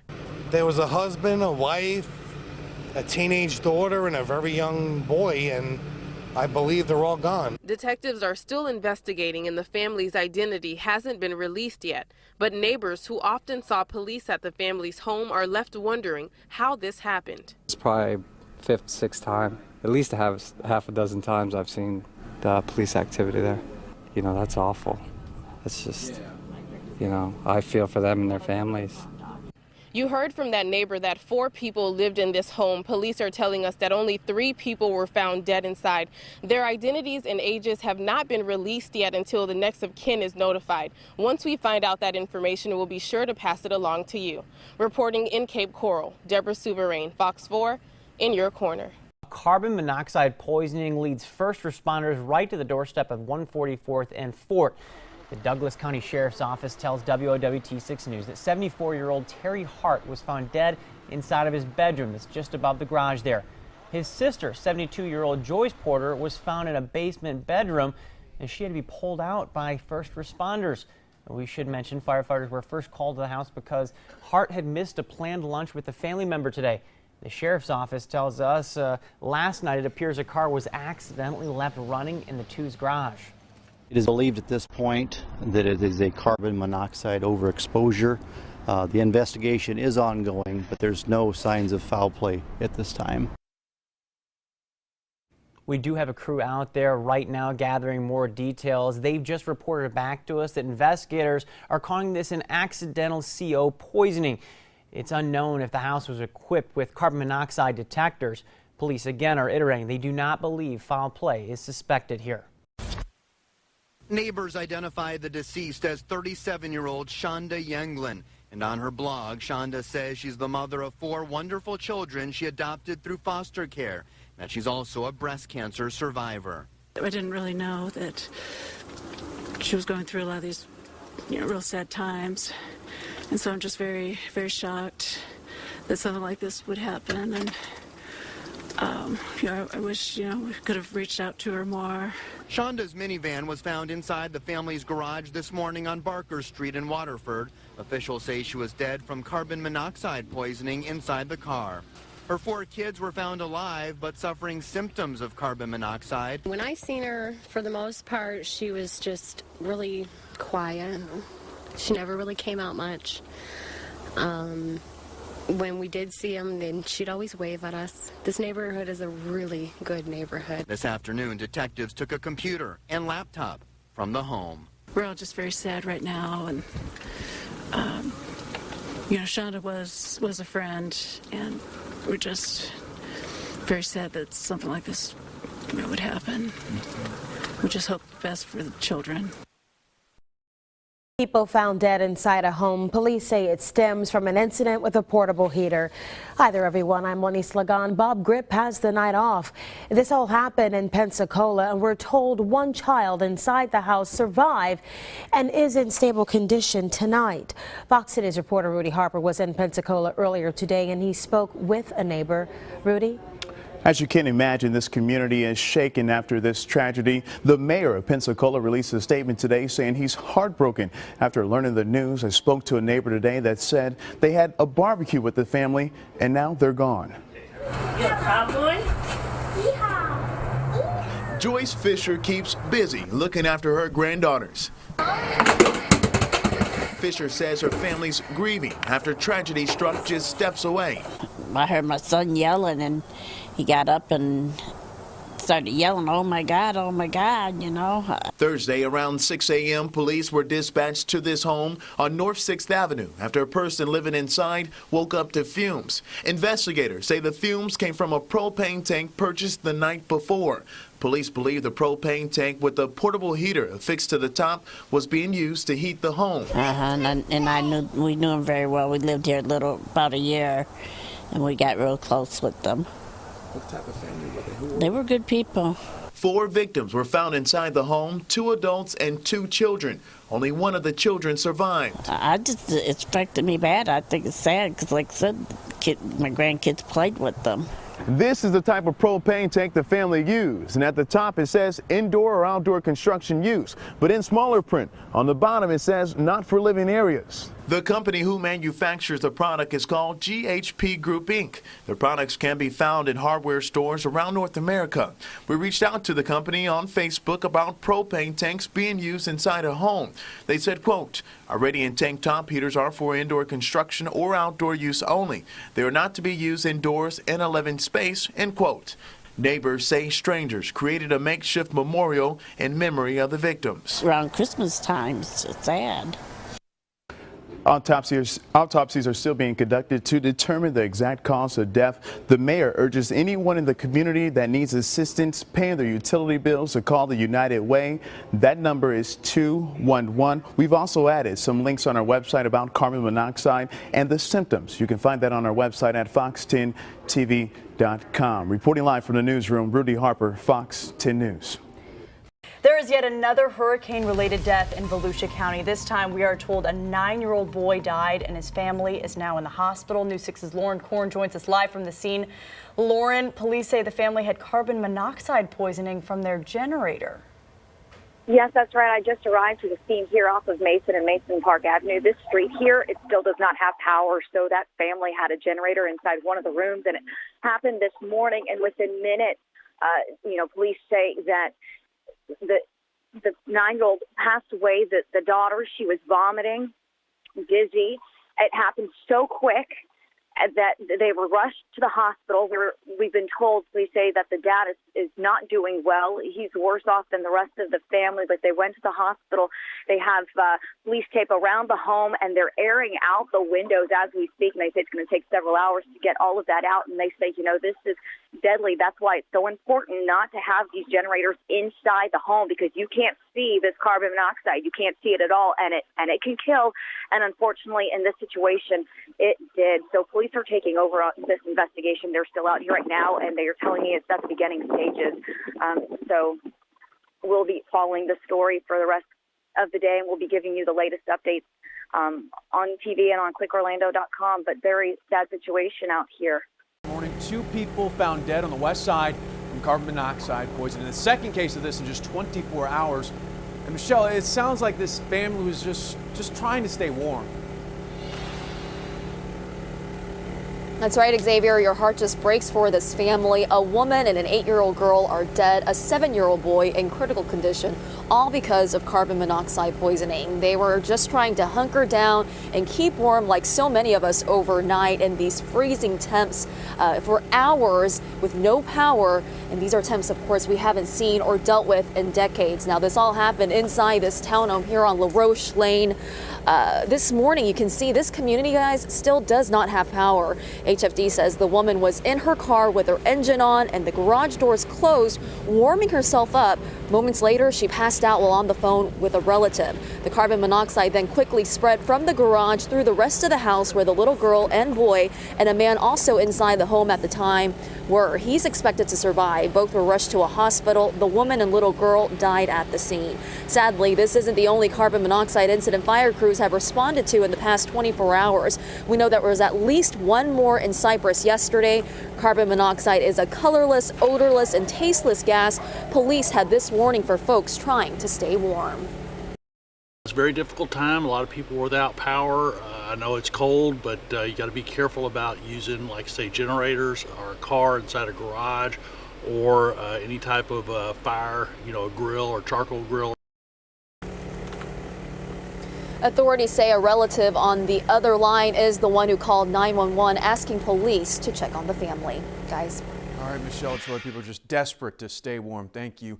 Now to 2 people dead, and the leading suspect known as the silent killer. There were high levels of carbon monoxide inside the house. Carbon monoxide was so thick in this Durbin Street home, it pegged the meter that reads the levels. So high, the first 3 police officers to arrive had to be taken away in ambulances. The victims, Dr. Spencer Butterfield with Wellington Orthopedics, and his wife, Mary Beth Thomas, a VP at Children's Hospital. Both were respected in the medical field, but for those who knew the couple, they had the title of friends. It's devastating. It's really sad. This neighbor has known the pair since they moved here from Pittsburgh a few years ago. They have a daughter and her family live on the top of the hill in their old house in Clifton here. And they had built this house down here so they could be close to the grandchildren and they could come and visit. Investigators towed this SUV from the garage but have not identified the source of the carbon monoxide, only to say that it left its unmistakable fingerprint inside the home where the 2 died.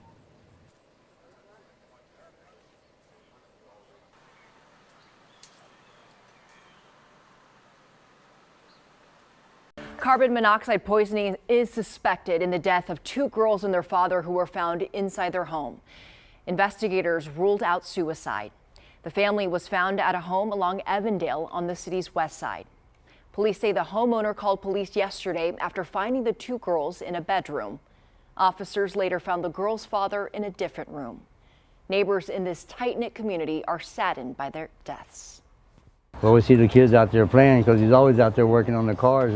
Poor little girls, you know, we see them every day out there. The father was in his mid-50s and his daughters were between the ages of 9 and 11.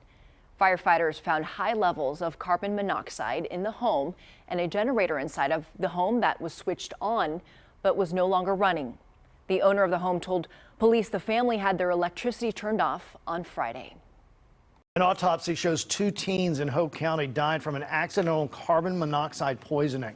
The Hope County Sheriff's Office says Brittany Carolina Munoz Ramirez and Alton Sebastian Tirado Martinez were found dead inside a parked car near an elementary school in Rayford last month. The report states the teens had no reported medical history or history of drug abuse. No alcohol was found in either of the teens. Now to more breaking news. A well-known public servant of our state and his wife found dead in a home in southwest Denver. Tragically, it appears carbon monoxide killed them. Copter 4 shows us the scene on Yale near Sheridan. Karen Morfitt live there now. And Karen, you just talked to some family members. Yeah, Dominic, you can still see police are on scene, still working this investigation, but family members do tell us that retired Judge Roger Cisneros and his wife were the couple found inside this home. Now, Cisneros' daughter says it was her niece who found them here this afternoon and called for help. Judge Roger Cisneros, also a former state senator, was 93 years old. His wife Adelia was 89. Denver fire officials say when they arrived, they detected high levels of carbon monoxide inside this home. Although the investigation is still underway, the family tells us that Judge Cisneros may have left a vehicle running inside the garage and closed the door sometime last night. Cisneros' daughter says her father was an amazing man. She says that the couple had just celebrated their 65th wedding anniversary. Coming up tonight on CBS 4 News at 10, we'll take a closer look into Judge Cisneros' legacy. For now, we're live in Denver. Karen Morfitt covering Colorado First. All right, Karen, thank you. The silent horror, a family of 4 and their 3 pets all dying in their Ohio home from carbon monoxide. And now we learn someone called from the home beforehand saying they were not feeling well. Authorities say the mother and father and their 2 children were found dead, and at first when they arrived, the levels were so high they could not get an accurate reading. Again tonight, ABC's Gio Benitez. Tonight, new details into the tragic discovery of this family of 4 and their 3 dogs found dead inside this large Ohio home. Officials believe carbon monoxide is to blame. Thursday afternoon, a relative called police when they couldn't reach the family, telling them they had been complaining of feeling sick. So police went to check on the family and saw someone unconscious. They went into the home but smelled something suspicious. First responders finding incredibly toxic levels of carbon monoxide. We did not find any carbon monoxide detectors within the residence. What's more, CO is colorless and odorless, and symptoms mimic the flu. That's why we stress the importance of having carbon monoxide detectors in your home. Everyday appliances can produce carbon monoxide. Dryers, water heaters, gas stoves, and ovens, just about anything that can produce heat.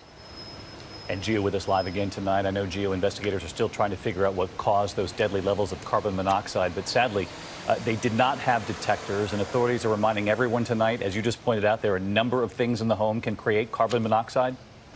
That's right, David. Gas appliances in particular, you want to make sure that those are vented properly. And you also want to make sure that your heating systems are properly inspected every single year by a professional. And of course, get that CO detector. That is the most important, David.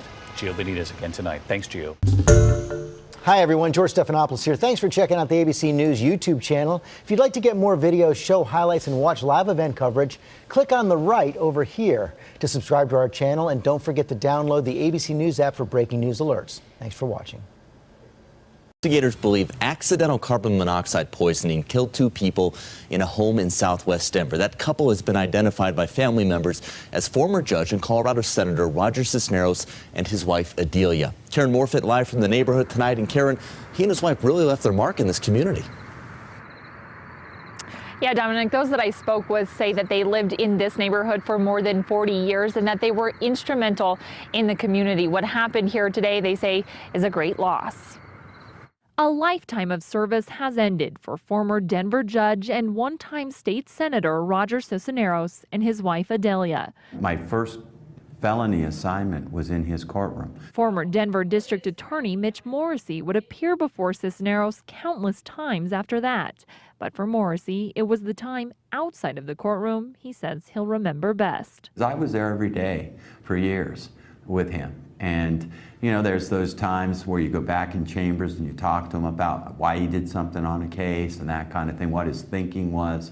And as a young lawyer, to have somebody like that telling you why they did what they did and kind of mentoring you, it was really important to me. Monday afternoon, a family member would find the couple dead inside their home. Denver fire officials say when they arrived, there were high levels of carbon monoxide detected inside.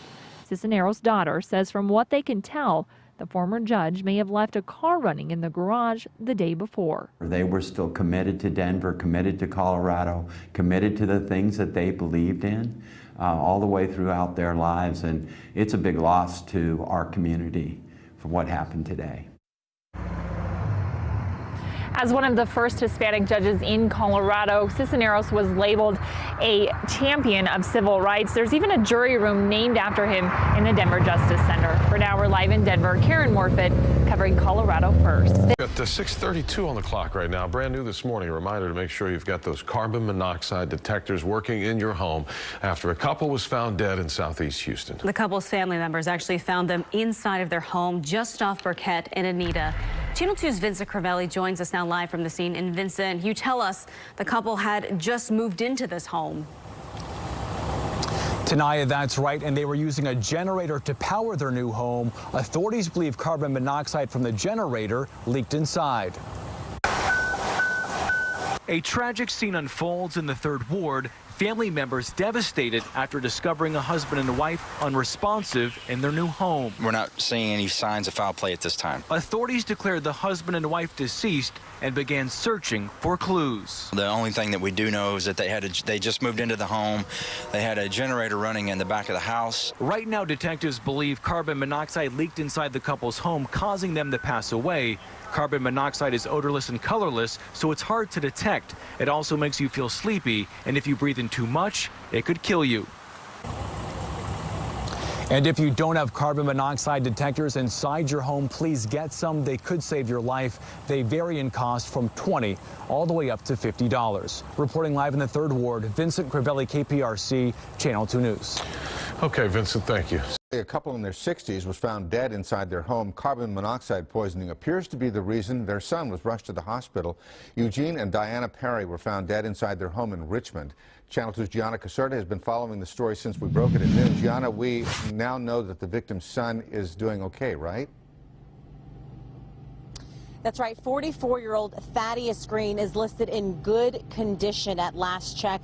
And after the initial investigation, police say his parents were using their oven to heat their home.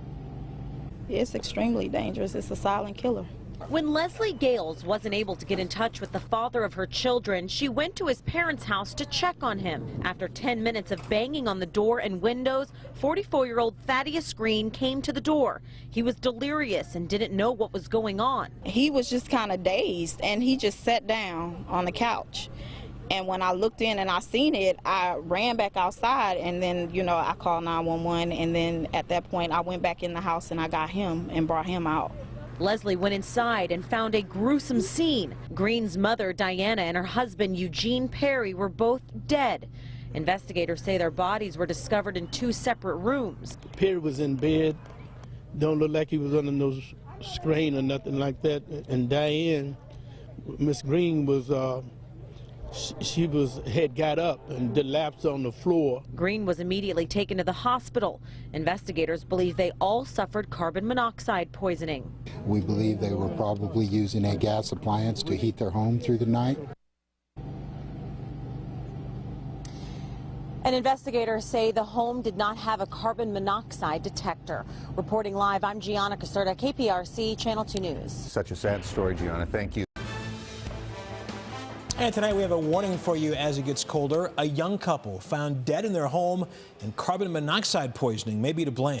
The couple lived in Washington Township in Richland County. Andrew Horansky is working this story and is at the Worcester Police Department tonight, where one of those victims worked. Hi, Drew. Hi, Sarah. Hi, Russ. Police here call Megan Keller a close friend. For more than a decade, she was an employee here, someone who the department is very much mourning tonight. 34-year-old Megan Keller and her 29-year-old husband Cody were last seen last night feeding their cows in this quiet corner of Washington Township. But this morning they didn't show up for work and didn't call. Megan was a safety administrative supervisor with the Worcester Police Department, while Cody worked at the manufacturing company Gorman Rupp. Just before 9, police did a welfare check at their home on Towby Road, where they found them in the living room. Their dog had died too. Those who knew them say they had recently installed a new coal burner and worried it might malfunction, causing high levels of carbon monoxide, which may have happened because police say CO levels were at 4,000 parts per million when they entered, with fumes so strong they had to air out the home before they could even enter. The coroner will make a final call on what happened. Sarah, the family here has asked for privacy. And Drew, you mentioned that someone saw the Kellers last night. Nothing out of the ordinary there, right?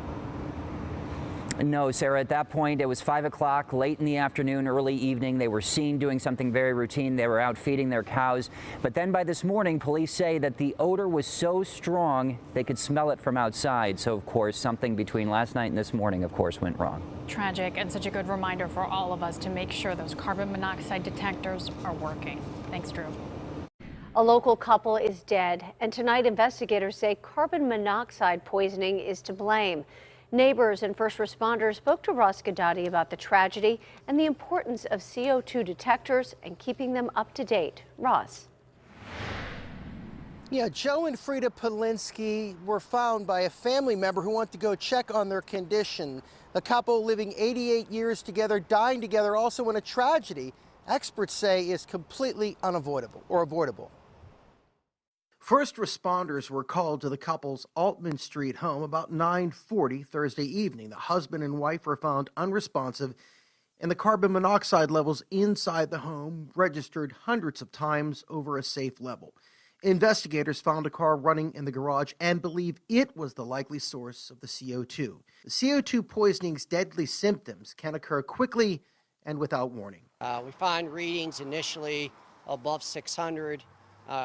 And we assessed the patient and we exited the structure. Nausea, dizziness, fatigue will set in, and in serious situations, death. All right, no word on whether a CO2 detector was functioning in the house. There was one there, but they're not really sure whether it was up to date or not.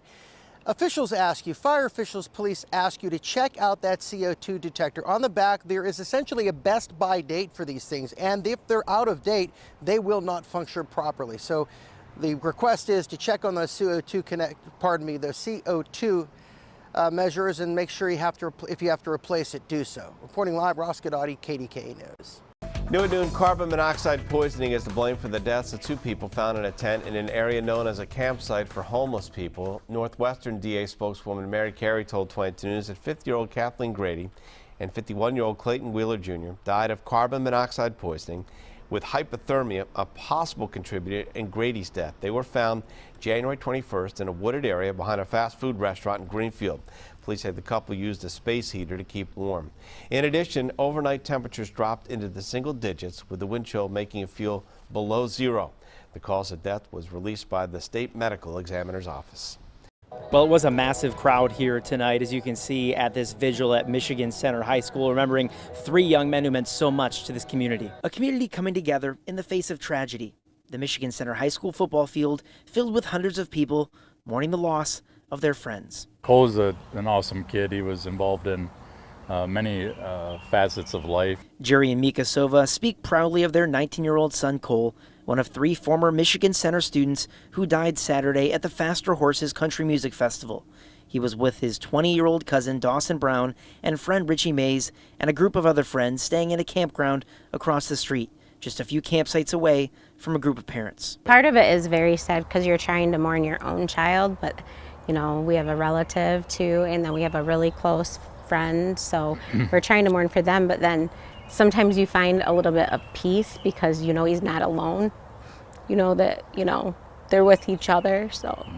Mika was one of the parents at the festival Friday night. The next day, the 3 boys were found in their camper trailer, dead from carbon monoxide poisoning, caused by a generator powering their AC unit. Carbon monoxide is an odorless, tasteless gas. Normally we talk about it in the winter months when you have furnaces running and the houses are closed up, but the same hazards there apply with generator use. Last time I saw Cole, he walked out of the garage. I made sure I went to the door and told him, be safe, mind your business, you know, be good. But who thinks to tell their kid, watch out for carbon monoxide?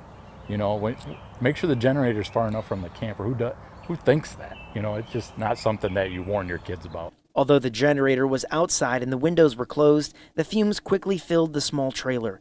It's advised to keep generators at a distance and have a detector. Maybe next year we're out there handing out carbon monoxide detectors. They're $20. You just plug them in. If they would have had one, all those boys would have heard the alarm and got up. In the midst of tragedy, a community is finding a way to come together, honoring 3 lives that made an impact on all of theirs. We had so much to live for, and that makes it so tragic for us.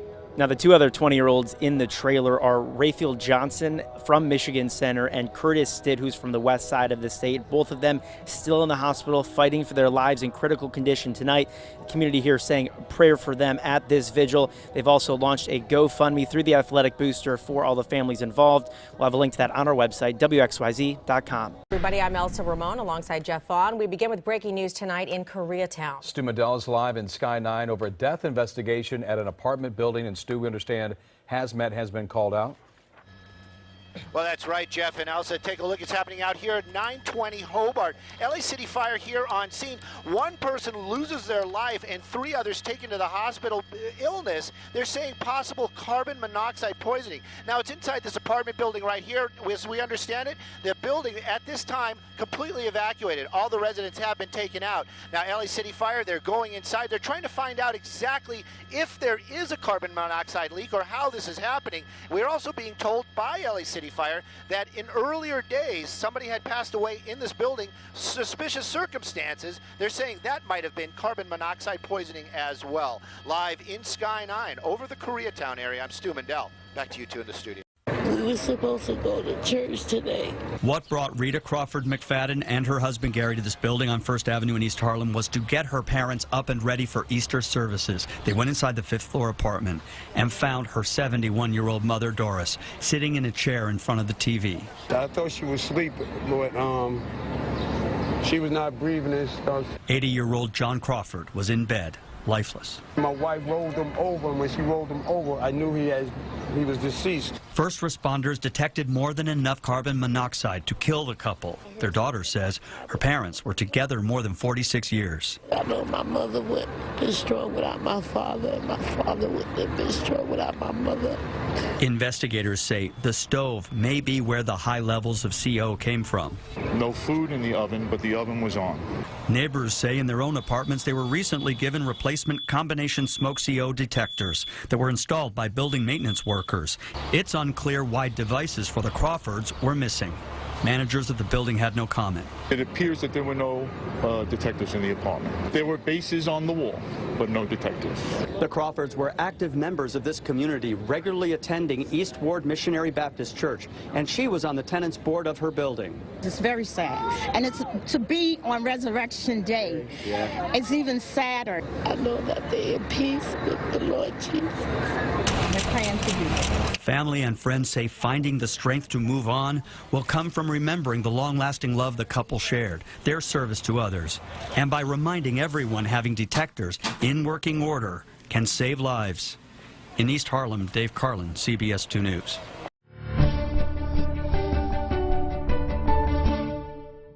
He is dead, overcome by carbon monoxide. The fumes just too much when she went to start a generator used during the widespread power outages. News Center 5's Pam Cross talked to the victim's mother. Well, she left in the house here about 8 a.m. and I went down between, I don't know, about 10, 15 minutes later because the light didn't come on. And I found her face down on the floor. Diane Nugent's mother says it's hard to understand. Her daughter, a volunteer EMT in Nottingham, New Hampshire, died Thanksgiving morning. She'd gone to the detached barn on their property to start the generator. She was overwhelmed by carbon monoxide, even though the generator was not on. They were using the generator sporadically during a long power outage. Her mom says the 51-year-old spent her life giving back. She's just the most kind, gentle person you can get. Very active, always wanting to help somebody. We're learning new information about the Dallas family killed by carbon monoxide. A husband, a wife, their daughter found dead inside their home last night. News 8's Sarah Hoy live in the neighborhood with what we've learned about these victims. Sarah? That's right. Good evening, John. Well, authorities have identified the family who died here as 89-year-old Alejandra Rocha, 83-year-old wife Raquel, and their 65-year-old daughter. Now, today would have been Raquel's 84th birthday. Police have also said that they were asked to come to this home after a family member was concerned. Once here, it was about after 7:40 p.m. They noticed that the family was deceased. Now, the source of the gas leak has yet to be identified, but the hazmat team has cleared the house, and police say that the rest of this neighborhood is not in danger. We are still awaiting the official cause of death. Neighbors describe the couple as well-liked and very friendly. Many here are still in shock. It affects me, because I usually don't sleep in the daytime, and I couldn't sleep hardly last night neither. So, neighbors say that daughter was here to celebrate her mother's birthday. They are still very upset. There's been a lot of chatter here about this couple who they say are missed. Reporting live in Dallas, I'm Sarah Hoy, Channel 8 News. All right, Sarah. He really was living his slice of the American dream. I mean, picture perfect family.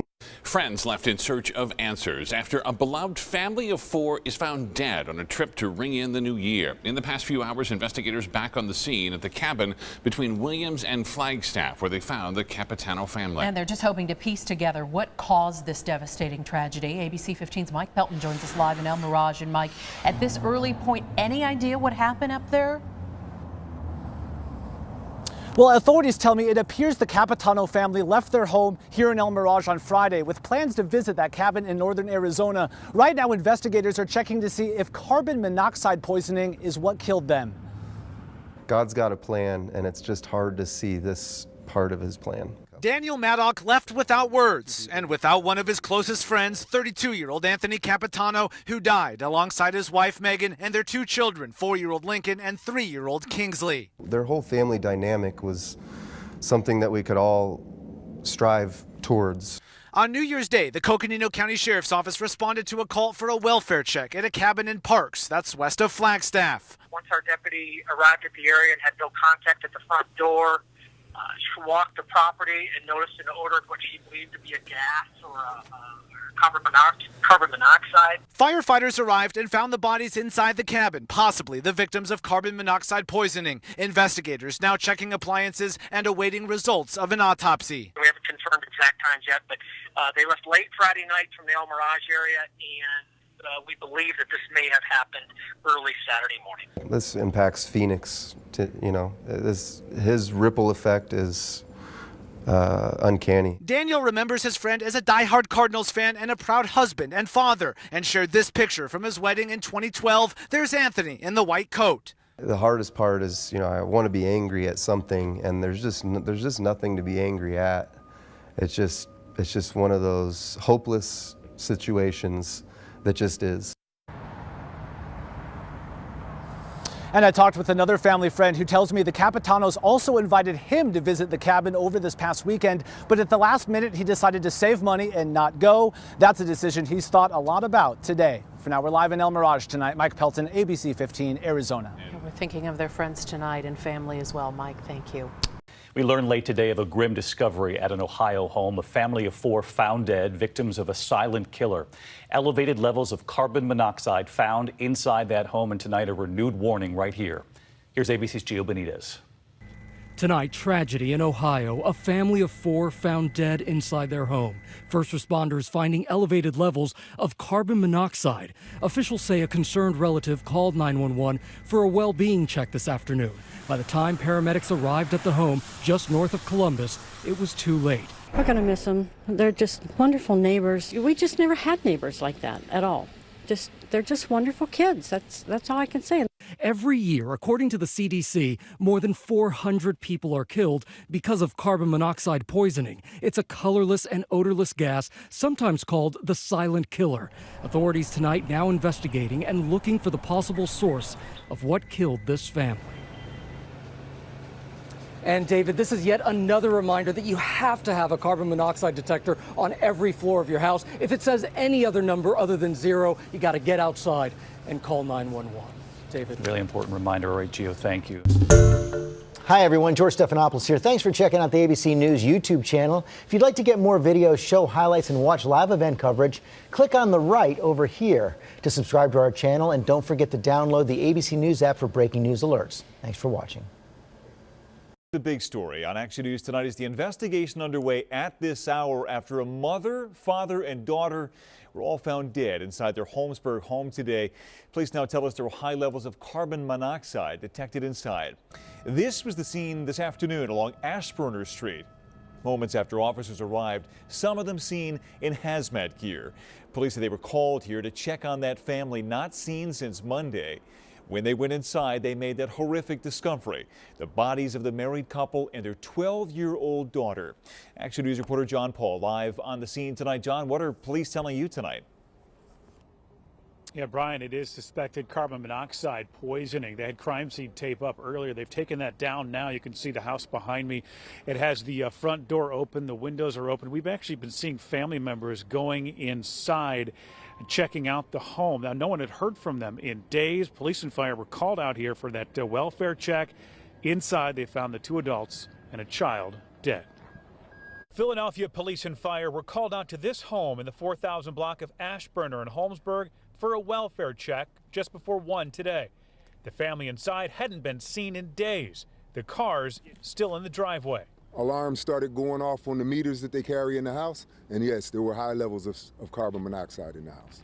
A 56-year-old man, his 47-year-old wife, and 12-year-old daughter were all found dead inside the carbon monoxide-filled home. We're told another woman was also rushed to the hospital in stable condition. I'm destroyed. I'm hurt. I'm hurt because he's such an amazing friend. Such a good person. Katrina Arama knew the man who died here. She worked with him at Springfield Township High School. She hadn't seen him since Friday. He was telling me his daughter's birthday is on Saturday and that they're going to throw a birthday party. He has to leave early because they had to pick up the birthday cake. She had been calling and texting him since Monday when he didn't show up for school with no answer. Fire officials confirmed that the request for a welfare check did come from the school where the man worked. But the source of the carbon monoxide is still unknown. We saw crews with gas-sniffing devices around the home and on top of the roof, checking the chimney and vents. They also checked out a large bag or tarp that seemed to be wrapped around the chimney. The bags on the side, it's way too early to tell, you know, what if any, that had to do to contribute to this tragedy. A tragedy that'll be felt here and in many school communities. His daughter was just amazing, and all he did was talk about his daughter. She's just so sweet and intelligent. And now, as I mentioned, the suspected cause of death is carbon monoxide poisoning, but the medical examiner will have to make the official determination on that. In the meantime, police are not releasing the identity of those three who died. Live in Holmesburg, John Paul, Channel 6 Action News.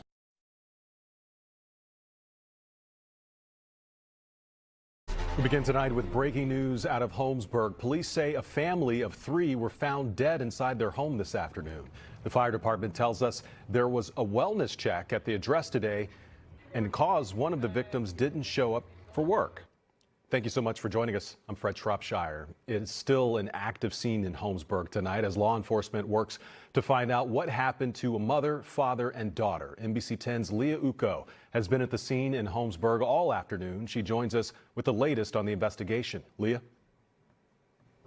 Hey, Fred. Yeah, family tells us that the mother, the woman who died in this home, she had been complaining about headache issues and went to the hospital Sunday night.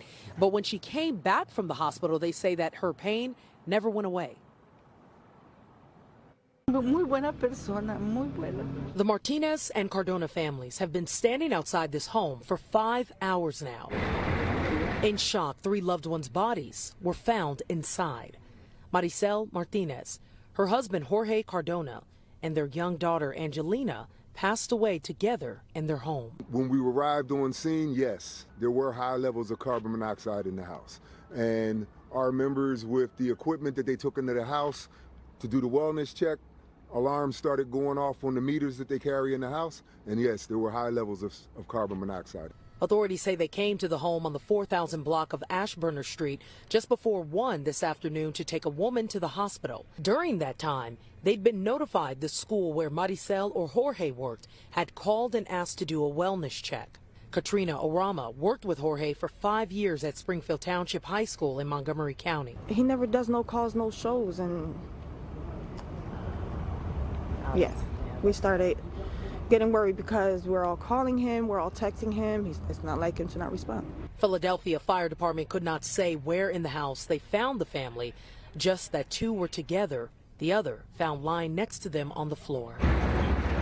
Neighbors tell us this family always showed up to school, work, social gatherings, including their daughter's 12th birthday, which they had just hosted a party for this past weekend. He's just fun to be around, you know, he's always talking to us, and sometimes I run to him for advice, you know, but very sweet, very humble, extremely humble, and so loving.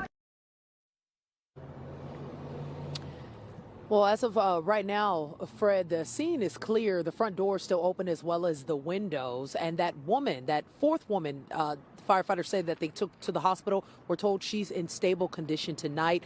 Family saying they don't know who she is at this time. An awful story. Leah, thank you for your reporting. A family of 8 dead after being poisoned by carbon monoxide. Friends and family are outraged tonight. The family was using a generator because their electricity was shut off due to unpaid bills. A father and his 7 children were found dead in their Maryland home. Police say the power company will have to provide any documents about when the power was turned off. According to Maryland law, utilities cannot be turned off from November to March without an affidavit filed to the Public Service Commission. Tragedy in Edinburgh. 4 family members found dead inside their home because of carbon monoxide from a generator. Edinburgh police did a welfare check around 6:45 last night at a home in Woodstone Drive. When the police arrived, they found 5 people unresponsive. And the generator from the generator in the inside, 4 were dead. An additional family member was taken to the hospital.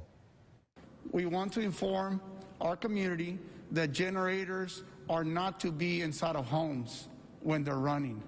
They release carbon monoxide, which is lethal and dangerous. The police ruling out foul play. They say their deaths were directly related to carbon monoxide poisoning. A tragic accident. This family of 6 found dead inside their home in Fenton Township. Officials say they died of carbon monoxide poisoning. The odorless gas seeped through a generator the family was using after a power outage from last week's powerful winds. The community very much mourning their deaths tonight. The youngest victim just 2 years old. 7 Action News reporter Tara Edwards has the latest details about this devastating loss. About 150 people packed inside Faith Baptist Church Sunday night for a special prayer service after word spread quickly of the death of their fellow church members, the Quasarano family. It was good. We needed it. We needed to get together and hug each other and sing and pray and cry. We needed to talk about them. We needed to talk about what we believe and what we hope in. Senior pastor Daniel Patz tells me 35-year-old Lynn Quasarano, his 39-year-old wife Heather, their children Luke 4, Brendan 9, Rachel 7, and 2-year-old Grant had just been at church Friday night for family movie night. The Quasaranos returned home to their Fenton Township house that night to a power outage in the neighborhood. A receipt shows Len bought a generator, and according to investigators, he hooked it up to a propane tank inside his home. It's believed carbon monoxide killed the family the next day. Their bodies were found in different rooms as if they were getting ready for the day. Very difficult for police officers to go into a home like that and find bodies strewn throughout the house, particularly when they're young children. And I know that after I talked to the media last night, I went into the house, and it was just it's just horrific. It's something that you just don't forget. According to Pastor Patz, the family was heavily involved in the church. The Genesee County Sheriff and family members are warning others to always use generators outside of the home. It is clear, based on the family and the love that they showed, that this tragedy is hoped to be used to glorify the Lord as well as educate the public so this never happens again. And funeral services have not been announced yet, but we're told that family members have received a lot of donations to help with funeral costs, and they're very grateful from all the support they've gotten from the community. In Fenton, Tara Edwards, 7 Action News. A grieving mother has a stern warning to all ice anglers tonight. Carbon monoxide can kill anyone. Denise Johnson's son, Jared, was a firefighter and an avid outdoorsman until an ice fishing trip with friends killed him on Leech Lake a year ago. As Bill Hudson explains, an improperly vented heater filled the ice house with the deadly gas. When 34-year-old Jared Johnson wasn't fighting fires or playing with his kids, he was likely in the woods or on a lake. And he sent that to his dad about 9:30 that evening, the evening before. Tragically, Denise Johnson's son would be dead the next day, poisoned by carbon monoxide. Jared was fishing Leech Lake last January in a friend's converted camper. Its heating system was poorly vented. Rightfully, I don't know if the furnace was in working condition, but there definitely was some of the sunflower heaters in there. Johnson's family is speaking out to spare others the same pain. There just has to be something that can change. People need to be more and more aware of this. I would never want any family to suffer what we have suffered. Carbon monoxide is the state's most common poisoning. Many patients taken to HCMC's hyperbaric chamber for treatment. We treated 77 cases of moderate to severely poisoned carbon monoxide patients last year. We've already treated 3 of them from ice fishing houses this year. But carbon monoxide deaths are easily preventable with something as simple as a $30 detector. Safety experts say check the batteries frequently and use only heaters built for indoor use, because what you won't see, taste, or smell is deadly. It's not necessary. It never needs to happen. Bill Hudson, WCCO 4 News. Beginning in May, CO detectors are required in all boats with enclosed cabins. Sophie's Law was passed after a 7-year-old Edina girl died on board a boat on Lake Minnetonka. There is no law requiring detectors inside ice fishing houses. A man and his daughter are dead after a carbon monoxide leak in Calgary's southeast. Fire crews say the source of the leak appears to be from a car left running in a garage on 49th Avenue in the Valleyfield Industrial Park. Emergency crews were called to the scene around 8:15 p.m. on Friday, where they found the two victims unresponsive and attempted to revive the pair, but were unsuccessful. A third woman was also assessed at the scene, but did not need to be hospitalized. 2 dogs were also found dead. Investigators determined that that substance that was found in a house on this side of the street was part of the family's pest control plan and in no way connected to the toxic carbon monoxide levels. Carbon monoxide is a gas. It does not solidify. A hazmat team determined the powdery substance all over the Buttonwood Lane home was being used to kill bed bugs. But alarm bells went off for investigators when the powder was found after finding 41-year-old Joseph Lopes dead upstairs in the bedroom, along with his 9-year-old son, Colin. Both were apparently killed this morning by carbon monoxide poisoning. Carbon monoxide detectors typically sound at 30 parts per million. We had parts per million in the thousands. Heartbroken family and friends are remembering the victims. Beautiful people. My brother was always making everyone laugh. The best kids I've ever met, I've ever been with, taken care of. It's just one of those heartwarming kids that will be always remembered. I can't talk. I like to play video games with my son. Good friend of mine. Oh, We coach sports together, so I can't believe he's gone. Investigators are looking at the heating system. It must have been a broken pipe in the heating system. I'm a plumber by trade, so it's very hard to even fathom it. Christmas is coming. I can't even. My family is going to be devastated. Any idea when anyone talked to them? Yesterday. I know for a fact he was alive yesterday. At what time? 8 o'clock. And the child's mother, the father's ex-wife, the one who made the call when she couldn't get in touch with anyone here, she's pregnant. When she found out about the bodies, she was rushed to the hospital. Live in Acushnet, Rondella Richardson, WCVB News Center 5.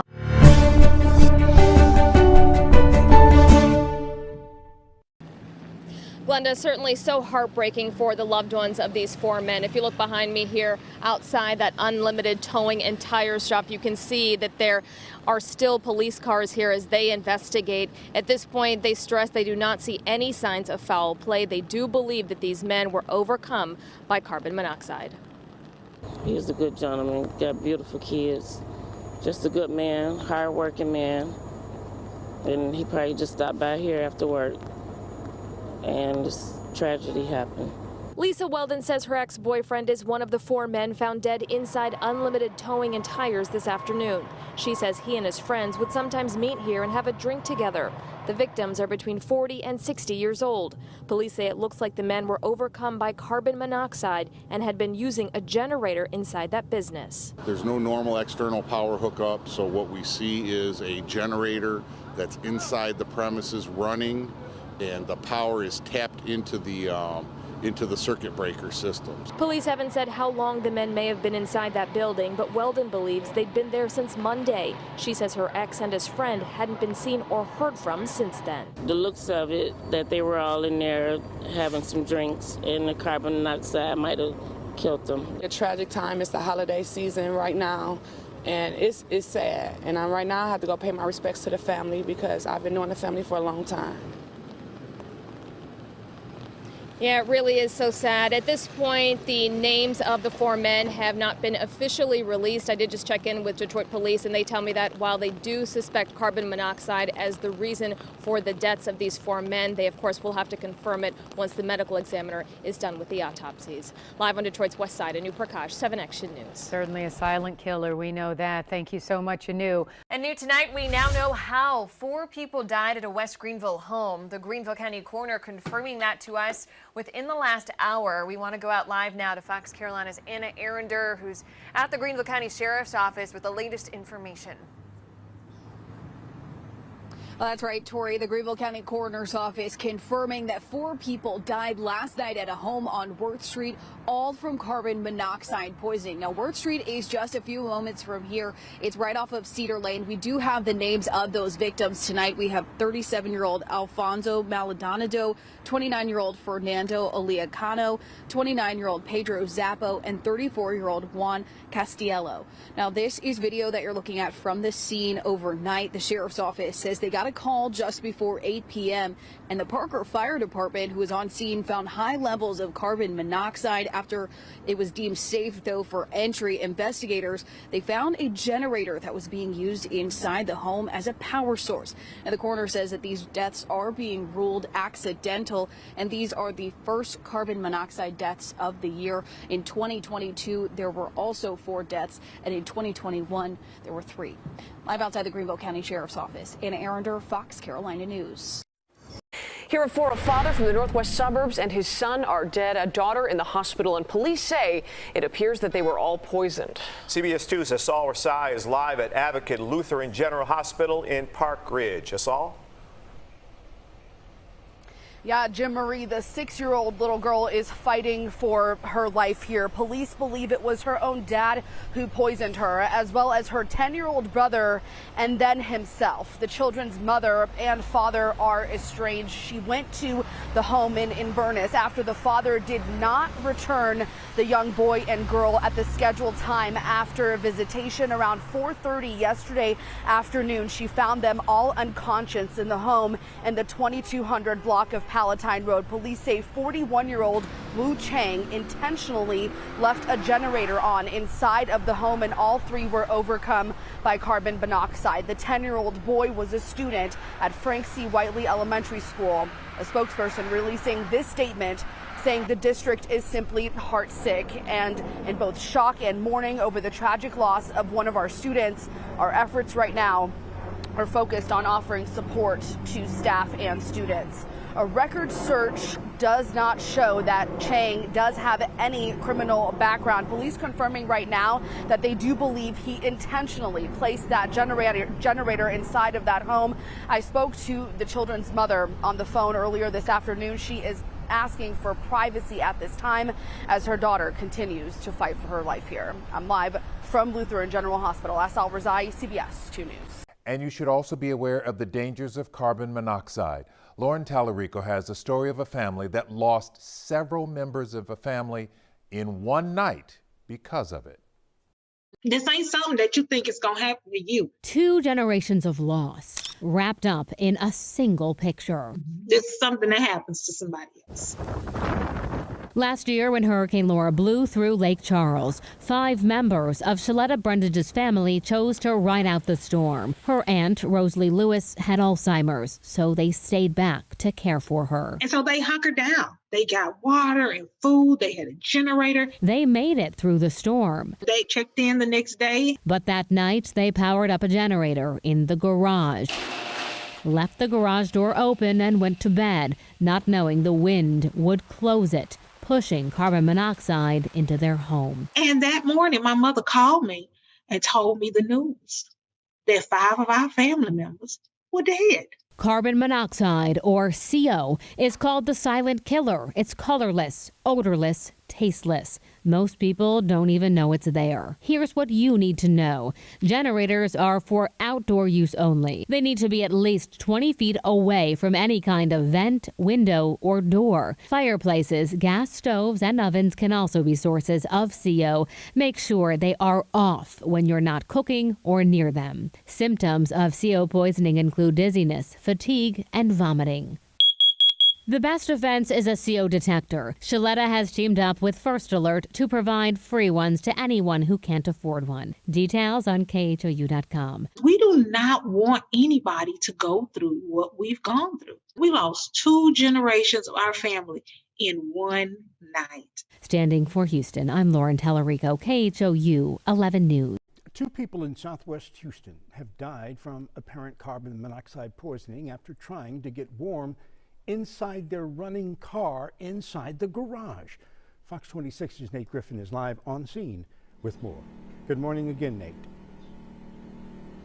Good morning, Jose, and I can tell you these garages are pretty tight if you look at them and understand that if you don't have a source of energy or a source of heat, you're going to try to find a way to get it, and these people depended on their car to do so. I do hear generators running out here right now, and that's a tough situation for that family that was trying to stay warm while using their car to heat inside the car, but just not the thing to do. In a very unfortunate situation here at this townhouse complex, we understand. A friend did call 911 for a welfare check because they didn't hear from the family, and after they didn't hear from the family, the Houston Fire Department was contacted. They arrived and requested the Houston Police Department for forcible entry. 4 people were found inside. A woman and child were dead on the scene. 2 others were taken to the hospital. Those would be the males of the family. The initial info was that the woman was running the car in the garage and it leaked into the home. The one thing that we're being told now is to be very careful because of resources that are not necessarily available. It's been a very busy night. There's a lot of stuff going on. Like I say, the power being out definitely has an effect on people and also people that don't have access to shelter. And so that's what they were trying to do, get warm, but unfortunately that was a very tragic situation. We'll continue to stay abreast of this situation, let you know when we have more information. Guys, we're live in Southwest Houston. Nate Griffin, Fox 26 Morning News. A young boy and his father are dead, his daughter in critical condition from an apparent carbon monoxide poisoning at their Inverness home. Now police are investigating these deaths. Casey Cronus is live with the latest information. What do we know, Casey? Anthony and Sally police say that the mother of those children notified them after her estranged husband had not returned their kids after a scheduled visitation. Now, yesterday afternoon, when she went to their father's home in the 2200 block of Palatine Road, she found them all unconscious inside and called 911. Police say it appears they were overcome by carbon monoxide poisoning from a generator in the home. 41-year-old Wu Chang and his 10-year-old son, Austin, were pronounced dead at the scene. The man's 6-year-old daughter was rushed to Lutheran General, where she is still hospitalized in critical condition. Autopsies on the father and son are being done today. Now, Austin Chang attended Frank C. Whiteley School here in Hoffman Estates. In a statement, the Community Consolidated School District 15 said the district is simply heartsick and both in shock and mourning over the tragic loss of one of our students. It goes without saying this is a devastating loss for all of us here in District 15, especially as we look to the remainder of the school year, where the child's absence will be felt by classmates and staff. Inverness police are investigating this situation. Meantime, the school here in Hoffman Estates is offering support to students and staff who need it. Reporting live from Whiteley School, Casey Cronus, Fox 32, Chicago. In Polk County tonight, a lot of people are still waiting to get their power turned back on, many of them running generators. And that turned deadly for one little girl. ABC Action News reporter Maricela Burgos is live for us tonight in Polk County. Maricela. Unfortunately, a Polk County family had one of those inside their home, a generator, and authorities believe that young girl died of carbon monoxide poisoning. Everyone is trying to get by. At night, it's not fun sleeping. It's a little warm. Another day since Hurricane Irma without power. James Legg is using a generator to power a window AC unit, trying to cool down his house. I can't move. A few streets down. Don't go back in the house. A tragic morning for a mother who woke up dizzy. It's just sad. That's how I feel about it. It's sad, but desperate times is calling for desperate measures, and people are doing anything to, get air. Authorities say the mother had a generator on in the living room and a fan in the bedroom. Investigators believe her 7-year-old daughter died when the generator filled her house with deadly carbon monoxide. Take all precautions with the generators. Google it, ask someone, because, it's hot. It's hot and people are doing anything just to cool down. Waiting for electricity, cleaning up after Hurricane Irma knocked them down. It's just rough seeing it, Polk County's destroyed, It's a beautiful place. Authorities want you to do exactly what this family is doing, keeping that generator outside with the fumes pointing away from the house. You can also invest in carbon monoxide alarms. Now, I can also tell you that investigators are conducting an autopsy to figure out how that young girl died. Reporting live, Maricela Burgos, ABC Action News. Well, one person is dead this evening after a carbon monoxide incident last night in Southport that left 4 others sick. WENY's Sam Shapiro shares why police believe the homeowner was unsafely heating his home. Carbon monoxide emitted from generators can create a very dangerous situation if not handled properly, especially in the middle of winter. And that was the case for 5 individuals in Southport last night who had a generator running inside a condemned home. Police say the incident in Southport last night killed homeowner Richard Kaiser and sent 4 others to Arnott Ogden Medical Center to treat carbon monoxide poisoning. Chemung Sheriff Bill Schramm believes Kaiser was running a gas-powered generator out of his bathroom to avoid anyone finding out he was there. He says the home was condemned last summer when Southport code enforcement found electrical issues with the property. The home was deemed uninhabitable, and the owners were only allowed to be there during the day to conduct any repairs. They could not stay there overnight and occupy it otherwise. So the assumption is that's why they were running the generator inside the home, out of the bathroom, to avoid detection of anybody knowing that they're actually in there when they weren't supposed to be.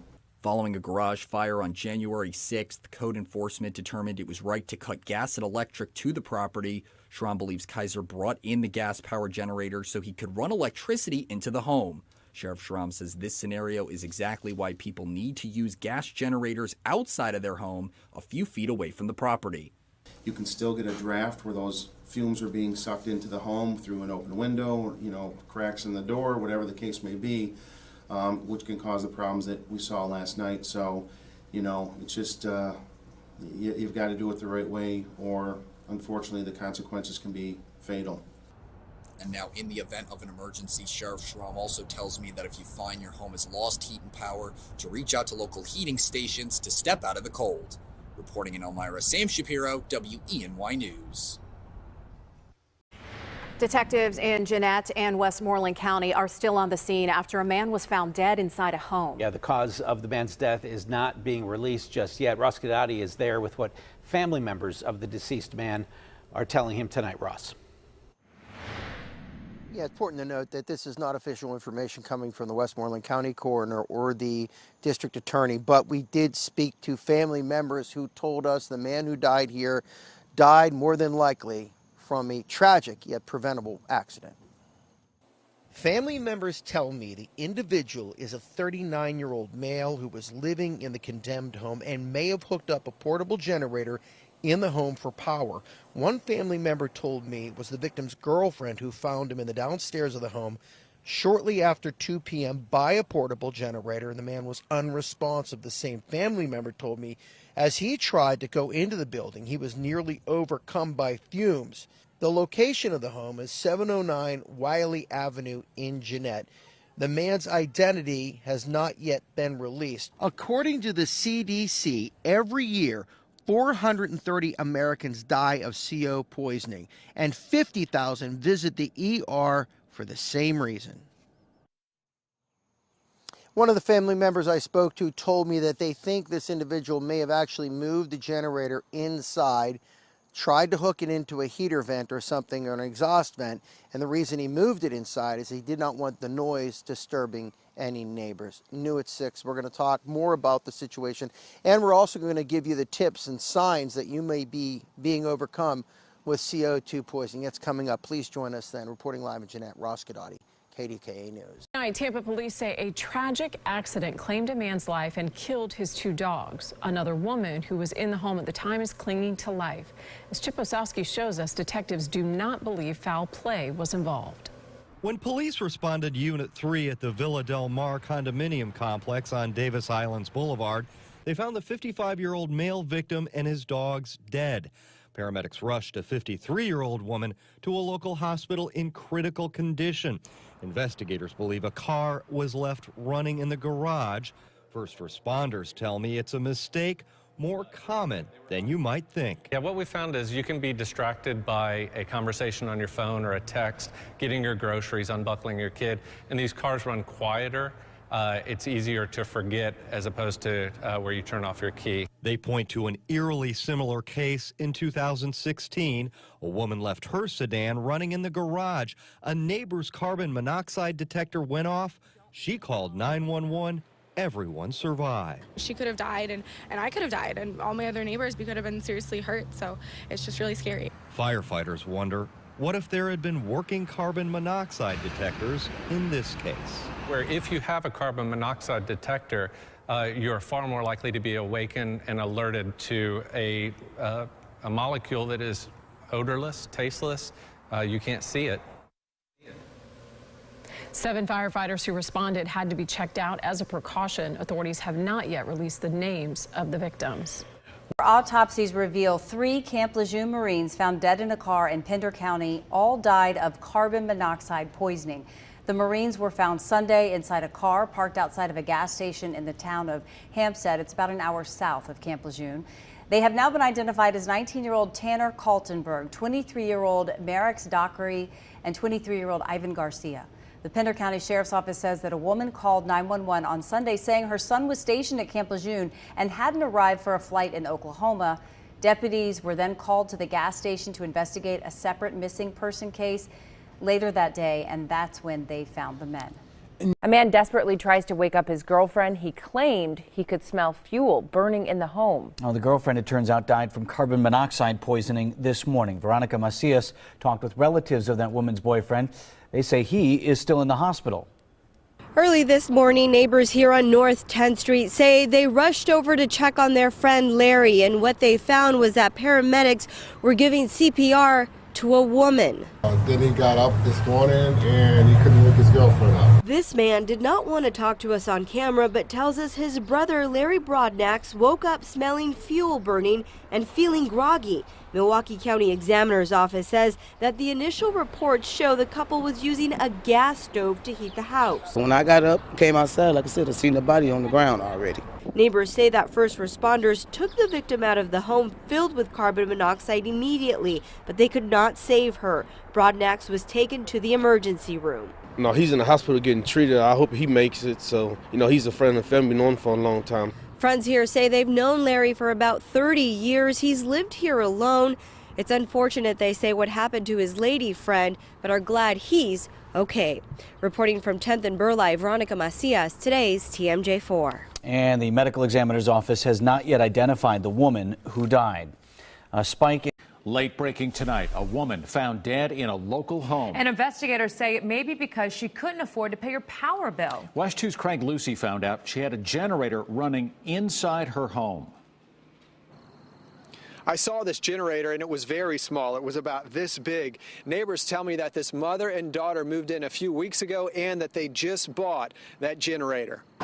All of the windows are open to air out this Orange County home on Kingswood Drive. Paramedics from Rescue 41 say when they arrived, it was full of carbon monoxide, a colorless, odorless, and deadly gas. It's pretty sad.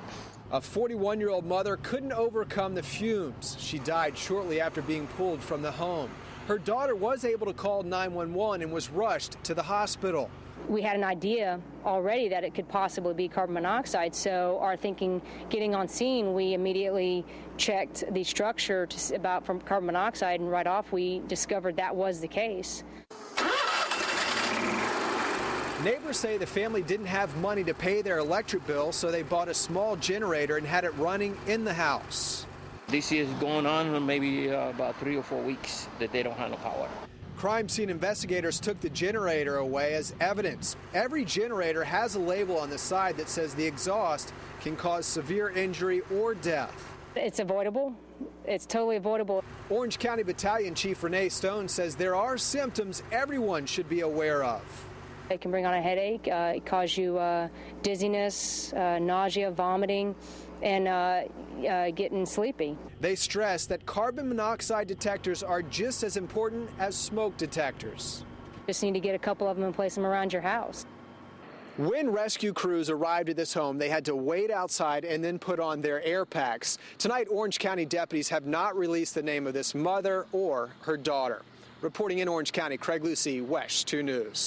A silent killer could be to blame for the deaths of an elderly woman and her son in Monroe County tonight. It appears they may have been overcome by carbon monoxide. The two were found dead at their home in Exeter Township. 7 Action News reporter Allie Hoxie tells us how sheriff's deputies made that tragic discovery.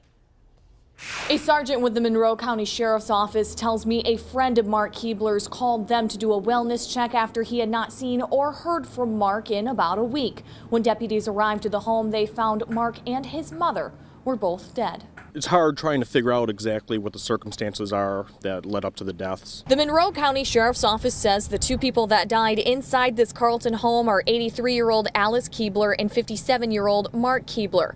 According to the Martinson Funeral Home website, Alice was a mother and a homemaker for the majority of her life. Her son Mark worked production at Chrysler, loved motorcycles and the Grateful Dead. According to the Sheriff's Office, it is suspected the two may have died from carbon monoxide poisoning. There's rumors that there was furnace problems at the house. Still trying to investigate that right now. Carbon monoxide is an odorless and colorless gas that can kill you. Fuel burning is what causes carbon monoxide fumes. According to the Center for Disease Control and Prevention, signs of carbon monoxide poisoning are headache, dizziness, weakness, upset stomach, vomiting, chest pain, and confusion. The CDC recommends people get carbon monoxide detectors in their homes and have a technician check your appliances yearly. If you think that you might have some type of furnace problem, I would recommend getting a heating and cooling specialist out to your house to check it out. Sergeant Moody with the Monroe County Sheriff's Office says it could take several weeks before the autopsies come back. Reporting in Monroe County, Allie Hoxie, 7 Action News. Tonight, a New Hampshire community is grieving the deaths of a little boy and his father, a murder-suicide. Police say the father sealed them in a room with carbon monoxide. Relatives tell WBZ police found a note in the living room warning officers about that deadly gas. And as Ken McLeod explains, it is the latest tragedy for a family that experienced the death of another child years ago. Investigators say Matthew Edmonds went out and bought 2 charcoal grills over the weekend, but had no intention of cooking on them. Instead, they were at the center of his plan to kill his young son and then take his own life here at the mobile home they shared. Tonight, neighbors stopped by to pay respects at a modest memorial of flowers and teddies. You know, you would hear this in the news, then all of a sudden, you know, it happens in your neighborhood. Investigators returned to this mobile home today, roughly 24 hours after Matthew Edmonds' employer asked police to check on him. And the officers who entered the mobile home were greeted by a handwritten sign. The sign warned police officers that they would find, quote, "will find me and my son," end quote, in the bedroom, and to be aware of, quote, "dangerous carbon monoxide levels." When those officers pushed into the bedroom, they found Matthew Edmonds and his 6-year-old son poisoned by carbon monoxide fumes from a pair of charcoal grills Dad had lit next to the bed. That room itself had been sealed from the inside using duct tape and also using a blanket. Investigators say Edmonds left documents detailing his plan for the murder-suicide, but they did not share any possible motive. A 6-year-old dead? That's horrible. Several disbelieving neighbors described Edmonds' difficult separation from the boy's mother and the child's recent surgery, but insisted they saw no signs it was coming to this. When an adult dies, it's rough. But when a child dies that's never had a chance, it's tragic. Why is maybe a question that we never get to the answer to. Matt Edmonds' estranged wife says she's still trying to figure out how to bury their son. The couple shared another tragedy back in 2009 when their first son, Connor, accidentally drowned in a swimming pool. Ironically, he was also 6 years old. In Derry, New Hampshire, Ken McLeod, WBZ News. Details tonight in the carbon monoxide death of a man in Wilton Manors. Tonight, his wife and daughter are in the hospital as investigators warn everyone about the silent killer. CBS 4's Peter Dinch is live tonight in Wilton Manors. And Peter, how are those victims doing this evening? Well, Erica, the mother and daughter were transported in critical condition, and 3 neighbors were being treated for smoke inhalation. It happened right here at the Belle Isle townhomes, and the Broward Sheriff's Office is trying to determine how this happened. It was a disturbing sight for neighbors, the body of 43-year-old Louis Agro being taken from his townhome. His 37-year-old wife, Regina Agro, rushed to Broward Health Medical Center, along with her 11-year-old daughter, Sophia. I saw all the emergency vehicles, and I looked on the floor, and there was a little girl lying there on the floor, and she wasn't moving. The family's silver Ford Escape was taken away on a flatbed truck. Investigators want to know if the Agros are overwhelmed by carbon monoxide fumes from their SUV that was parked in their garage in Wilton Manors. It's terrible. I never thought I would hear something like that. You know, our garages are underneath the units. They're two-car garages, and you should never leave your car running regardless. Investigators, some neighbors saw the SUV with its engine running around 5:30 in the morning and did not think there were problems. When they returned to the complex around 8, they noticed the engine was still on, knocked on the front door, and went in through the garage. They went in and found the body of their neighbor on the floor. They began to do CPR.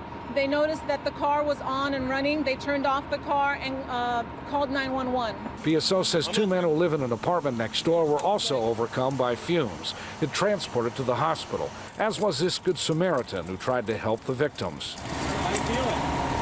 Authorities say the Agros' 2 dogs did not survive. One of the family's cats also did not survive, but one cat was rescued by Fort Lauderdale firefighter paramedics, as we see in this picture. Neighbors say Sophia Agro and her father and mother, seen here in this photo, had just returned from a trip. We don't know right now how long the car was left on, and we don't know if this was an accident. Now, neighbors say that the Agros had lived here for the past 8 years and rented their apartment. The mother, Regina Agro, has been transported and transferred over to Mercy Hospital in Miami for special treatment. We also learned that a Fort Lauderdale firefighter paramedic was treated as well for smoke inhalation. We're live at Wilton Manors. Peter Dench, CBS 4 News. Right now at 5:30, first responders making a deadly discovery inside this Tamarack home today.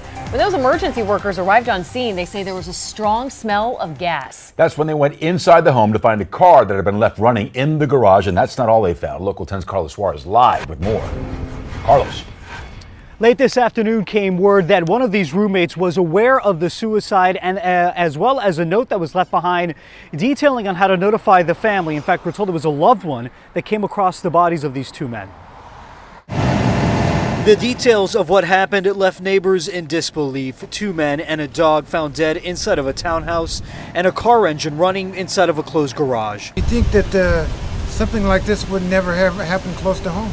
The sheriff's office said one of the men committed suicide, but that a note found nearby didn't mention anyone else. The person in the vehicle left a note in the home, and it appears that that person was attempting to commit suicide. The second person found in the home, which also lived in the home, appears to have died accidentally as a result of the fumes. Sky 10 HD was over the scene of a townhouse development off Nob Hill Road, north of McNabb in the Kings Point neighborhood. The sheriff's office said the buildup of carbon monoxide was so strong that neighbors were forced out for a part of the morning. I used to see them quite often fixing their lawn and stuff, you know. Are they a younger couple, older, middle-aged couple? I'd say in their 70s. Late Wednesday, the sheriff's office identified the men as 64-year-old Michael Payson and 72-year-old Thomas Boyle. Neighbors said the pair moved in about a year ago and were roommates. And I just pray for their families. This is really, really devastating. All right, detectives have said that Boyle was actually in the process of trying to get a hold of Payson's family to let them know about that suicide when, according to them, it appears that Boyle himself was also overcome by fumes, as well as a dog that they lived here at this townhouse with. It is still unclear exactly why Payson wanted to kill himself. We're live in Tamarack this noon. I'm Carlos Suarez, Local 10 News. Dallas County detectives are investigating the death of a mother and her little boy. Seagoville police found Lyric Bacchus and her 7-year-old son Deuce dead in the garage last week. Home surveillance cameras captured the chaos. Deuce was a first grader in Seagoville. Bacchus was a social media influencer. She had a clothing boutique and tens of thousands of followers. Family believes the pair died from carbon monoxide poisoning. Police are waiting on autopsies before confirming. 3 men were killed and 1 is in critical condition following a carbon monoxide poisoning incident at this house at 1018 Fuller Street. Firefighters say that generator use inside the house is the suspected preliminary cause. There was almost 1,100 parts per million of carbon monoxide in the house. To give you some sort of indication, we have an action level at 9. 9 parts per million, so it was through the roof. The Kansas City, Missouri Fire Department received the carbon monoxide report just before 7 Saturday morning. First responders found 3 Hispanic men between the ages of 20 and 40 dead in the house. Another man was transported to a hospital in critical condition. Last month, 3 people died from carbon monoxide poisoning less than a 10-minute walk away from the house on Fuller. The cause was also from generator use inside the house. According to KCFD, the neighborhood is largely made up of Spanish-speaking families. Starting Monday, in conjunction with the Kansas City Police Department and our outreach program, we're going to be reaching out to like Telemundo KC that's now in the area, and any organizations in the area that we can to try and get this information out to our Spanish-speaking community, make sure everyone has all the same information and is educated on it. Generators should not be used inside a house as it will lead to carbon monoxide buildup, which is an odorless and colorless gas. Hopkins says there are utility assistance programs available for people turning to generators in the winter months to stay warm. First thing I would suggest is go to the city's 311 site. There's some assistance on there for utility assistance. Maybe they can help you find an organization, a community organization that can help you keep your utilities on so you don't have to use a generator. KCFD reminds people to install carbon monoxide detectors and to test the ones they currently have in their homes. In Kansas City, Lexi French, Fox 4, working for you. News here tonight at 5. 2 people are dead from suspected carbon monoxide poisoning today. It happened at a house in the Buchel neighborhood. Louisville police say they responded to a call of a gas leak in the 4100 block of Sanford Avenue. Just after noon today, officers found a woman dead inside and a man dead inside. A running car was in the garage there, and they believe both died from the fumes of the car. No foul play is suspected. While the victims' names have not been released, police say they appear to be relatives. We begin with breaking news on the north side of town where 2 people have been found dead. Now the crime scene is in the 8900 block of Madison Avenue. That's right between Lim Turner Road and the Trout River. First Coast News' Stephanie Kim joins us from near the scene with more on what happened. Stephanie. Katie, there's still a lot of unanswered questions here tonight. JSO taped off parts of Madison Avenue for about 3 hours now, investigating after 2 people were found dead. Now, this happened at a home down the street about 2 blocks down, but JSO not letting anyone through. Now, family members at the scene identified one of the deceased as 47-year-old Joe Thies. They say he and a friend were hanging out in a detached garage in the backyard when Thies' wife found them dead around 3 o'clock this afternoon. Family members say that officials told them the men died from carbon monoxide poisoning. Now, this is still an active investigation. Family and friends are still waiting at the scene to hear anything official from JSO. Now, this is, of course, still very active and very limited information, so we'll be here at the scene as we continue to learn more. Reporting live on the north side, Stephanie Kim, First Coast News, on your side. Right now, 5 authorities have released the names of 2 people found dead in a car on Friday. They are Zanaya Hunter and Savion James, both from Milwaukee, both only 20 years old. Police do not suspect foul play, and the medical examiner says the cause of their deaths is still pending. But as Mary Jo Ola reports new at 5, it is being investigated as carbon monoxide poisoning. As questions remain about how this young couple died, here at 22nd and Finn, a makeshift memorial honors their lives. Just saying her name makes you smile. Ruby Moore has nothing but good memories of her cousin Zanaya Hunter. She describes her as a pure and genuine soul. She's just like a loving, caring young lady, always smiling. I can't say that enough. Moore says 20-year-old Zanaya was going to college, studying to be a nurse. The 2 of them were like sisters. You can imagine the pain Moore felt when Zanaya was found dead in her boyfriend's car Friday. That boyfriend, Savion James, also died. The 2 had been dating since their freshman year in high school. And to see her there and under those circumstances was really heartbreaking. The car was parked outside Zanaya's family home. This circumstance is something that you question because why does something so bad happen to someone so good? She was doing everything right. Authorities are investigating the deaths as carbon monoxide poisoning. According to a report from the Milwaukee County Medical Examiner's Office, the oil cap was missing from the car and there was a pool of oil on the ground. Investigators said part of the exhaust at the front of the car was rusted. It appeared the exhaust may have been leaking.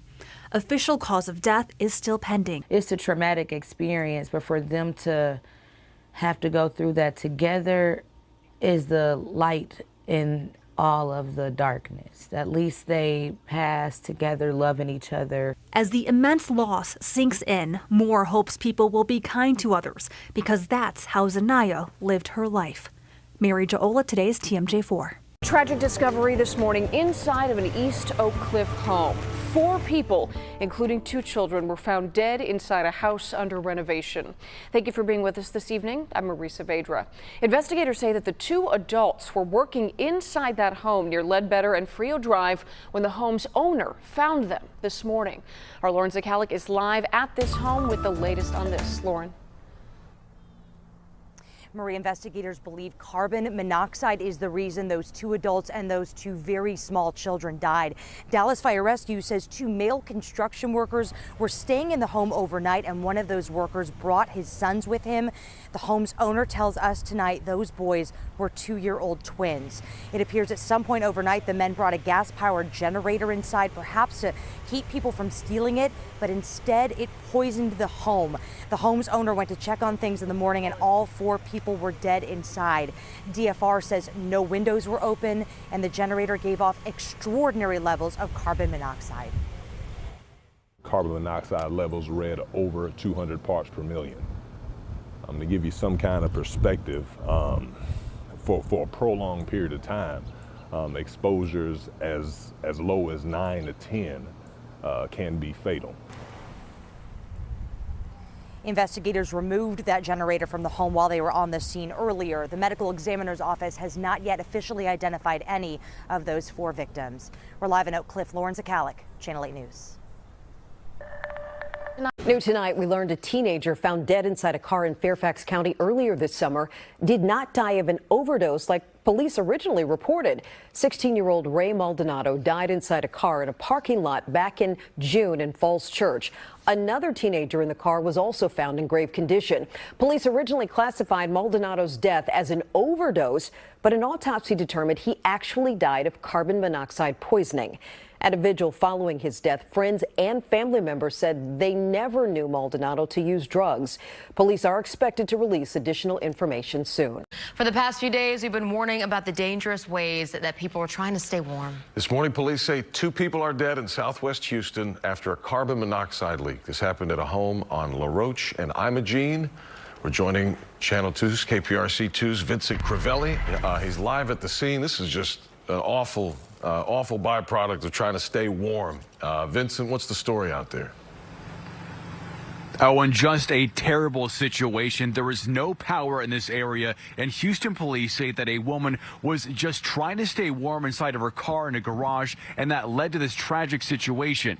Investigators say around midnight they conducted a welfare check at this home and found a man and a 7-year-old boy unconscious. However, a woman and an 8-year-old girl were dead. Detectives say the woman was inside a running car in the garage, and investigators believe the car's fumes leaked inside the home and poisoned everyone inside.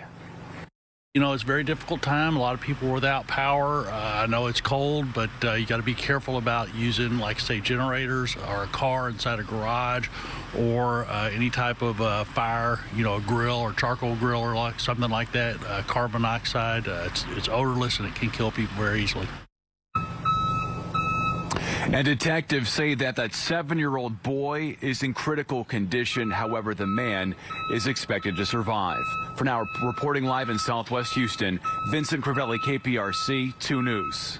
Pittsburgh officers got a call requesting a welfare check yesterday evening on a home in this city. When they got there, they found mail piled in front of the front door and a scene inside that was horrifying. This was the scene on the 100 block of Vincent Street in Pittsburgh last night. Hazmat trucks, police, and Pacific Gas and Electric all trying to sort out what happened inside this home.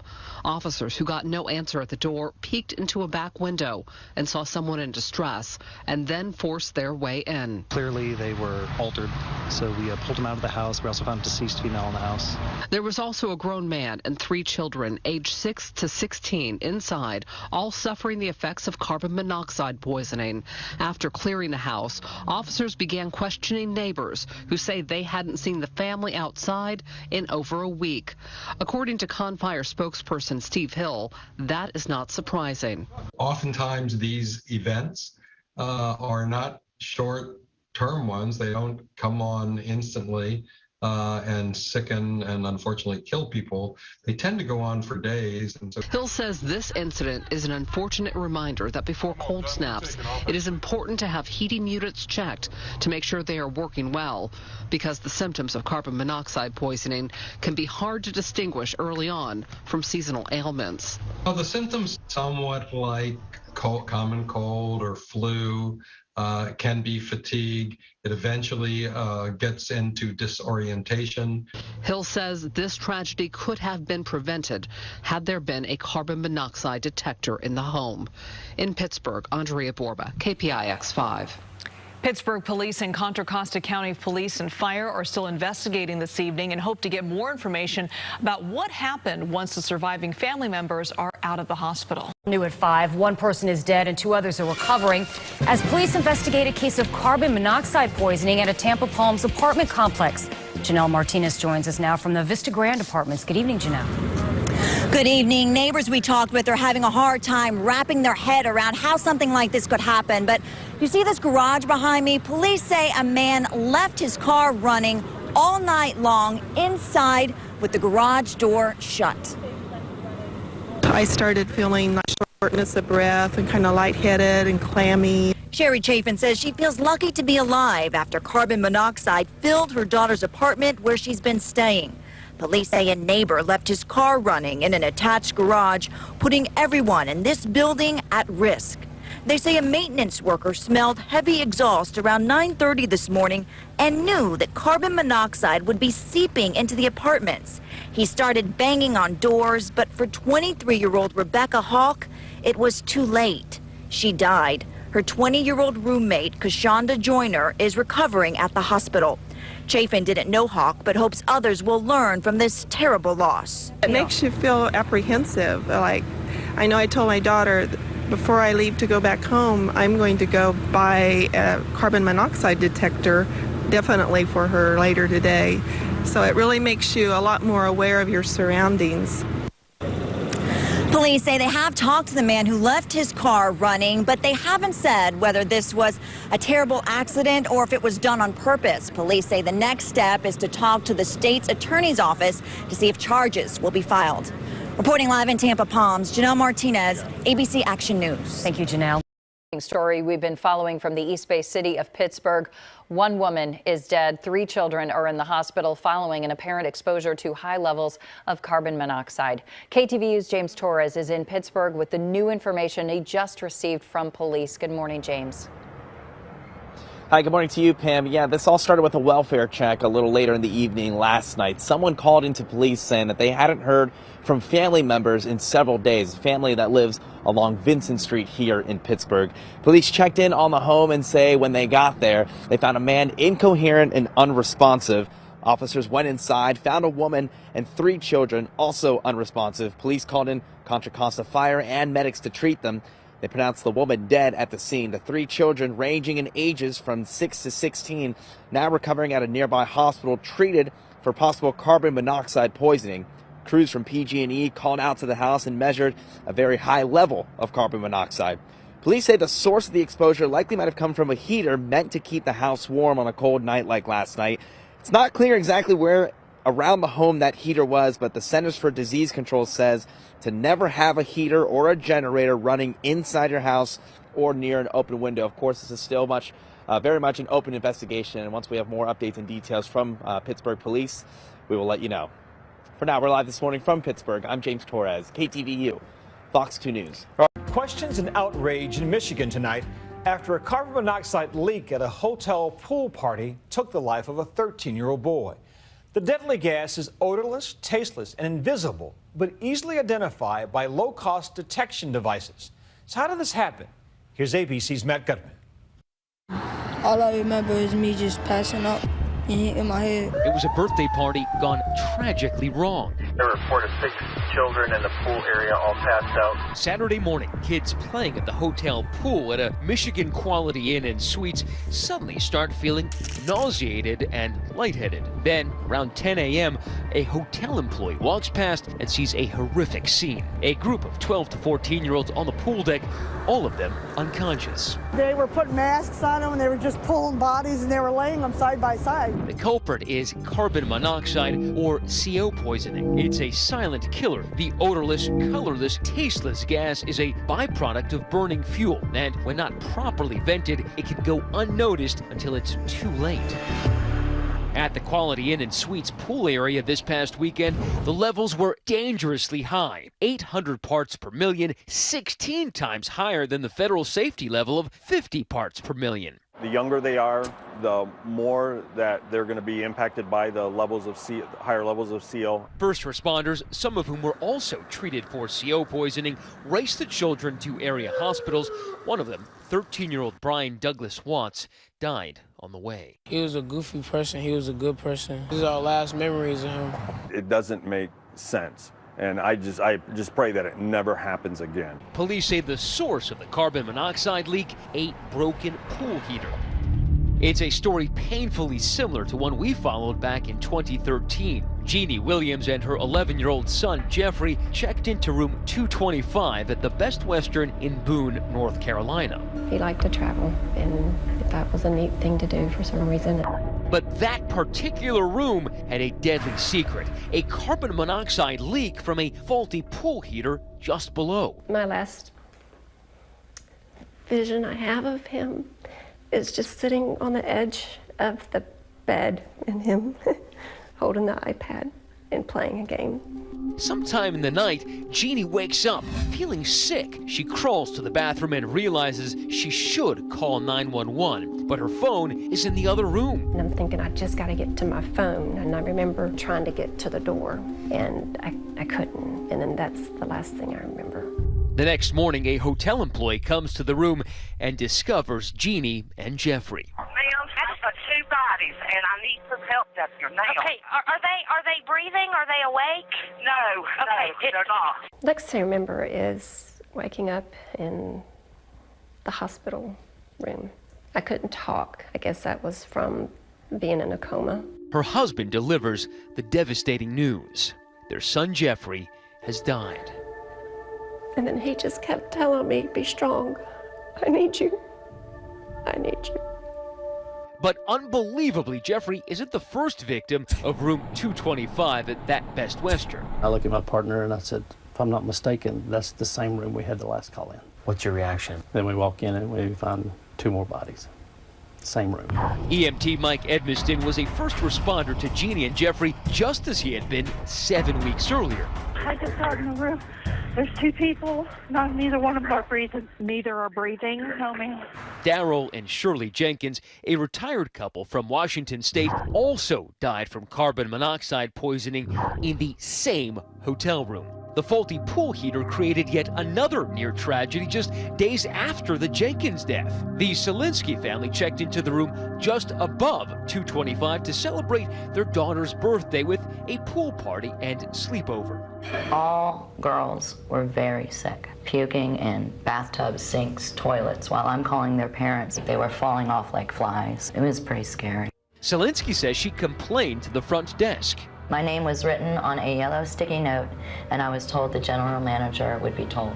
But Damon Malaterre, whose company managed the hotel, which is not owned by Best Western directly, swears the clerk never told him. So you were not informed by your employees that people had gotten sick in the room right above 225? I was on. It was that third incident in the hotel that led first responders to finally discover the toxic source. The heater's exhaust pipe was supposed to conduct the carbon monoxide safely outside, but hidden under a drop ceiling right under room 225, state investigators find the pipe is busted, full of holes, propped up with a VHS cassette tape and a hotel ice bucket, spewing poison gas into the room above. Malaterre says authorities never mentioned carbon monoxide. Last year, the hotel management company pled guilty to 3 counts of involuntary manslaughter, in exchange for which charges were dropped against company president Damon Malater. How often do you think about this? Every day. That boy, that elderly couple. Every day. The Boone, North Carolina Best Western is now under new ownership. In a statement to ABC News tonight about the Michigan hotel poisoning, Jeannie Williams said in part, "I was both infuriated and heartbroken. I simply do not know how many more tragedies must occur before actions are taken to ensure this never happens again." It's all the more disturbing because many carbon monoxide detectors sell for under $30. Dr. Lyndall Weaver has been warning about the dangers of carbon monoxide in hotels for years. The reason a hotel is particularly dangerous is really because of the sheer number of people who could be there. Incredibly, only 15 states have laws or regulations requiring carbon monoxide detectors in hotels. There is no federal law. And Michigan is one of those states, but it only requires them for hotels built after December 2009. Records show that the Niles Quality Inn and Suites was built in 2000. This is a portable alarm, self-contained. Take an alarm with you, because I'm not sure the hotel industry is going to do this across the board. Tonight, the hotel remains closed while law enforcement continues its investigation. The hotel chain telling ABC News, "Our thoughts are with the families who were affected," adding, as their investigation continues, "The highest priority is always the safety and well-being of our guests." Yesterday, in Brian Watt's honor, balloons were released into the fresh air that could have saved his life. For Nightline, I'm Matt Gutman.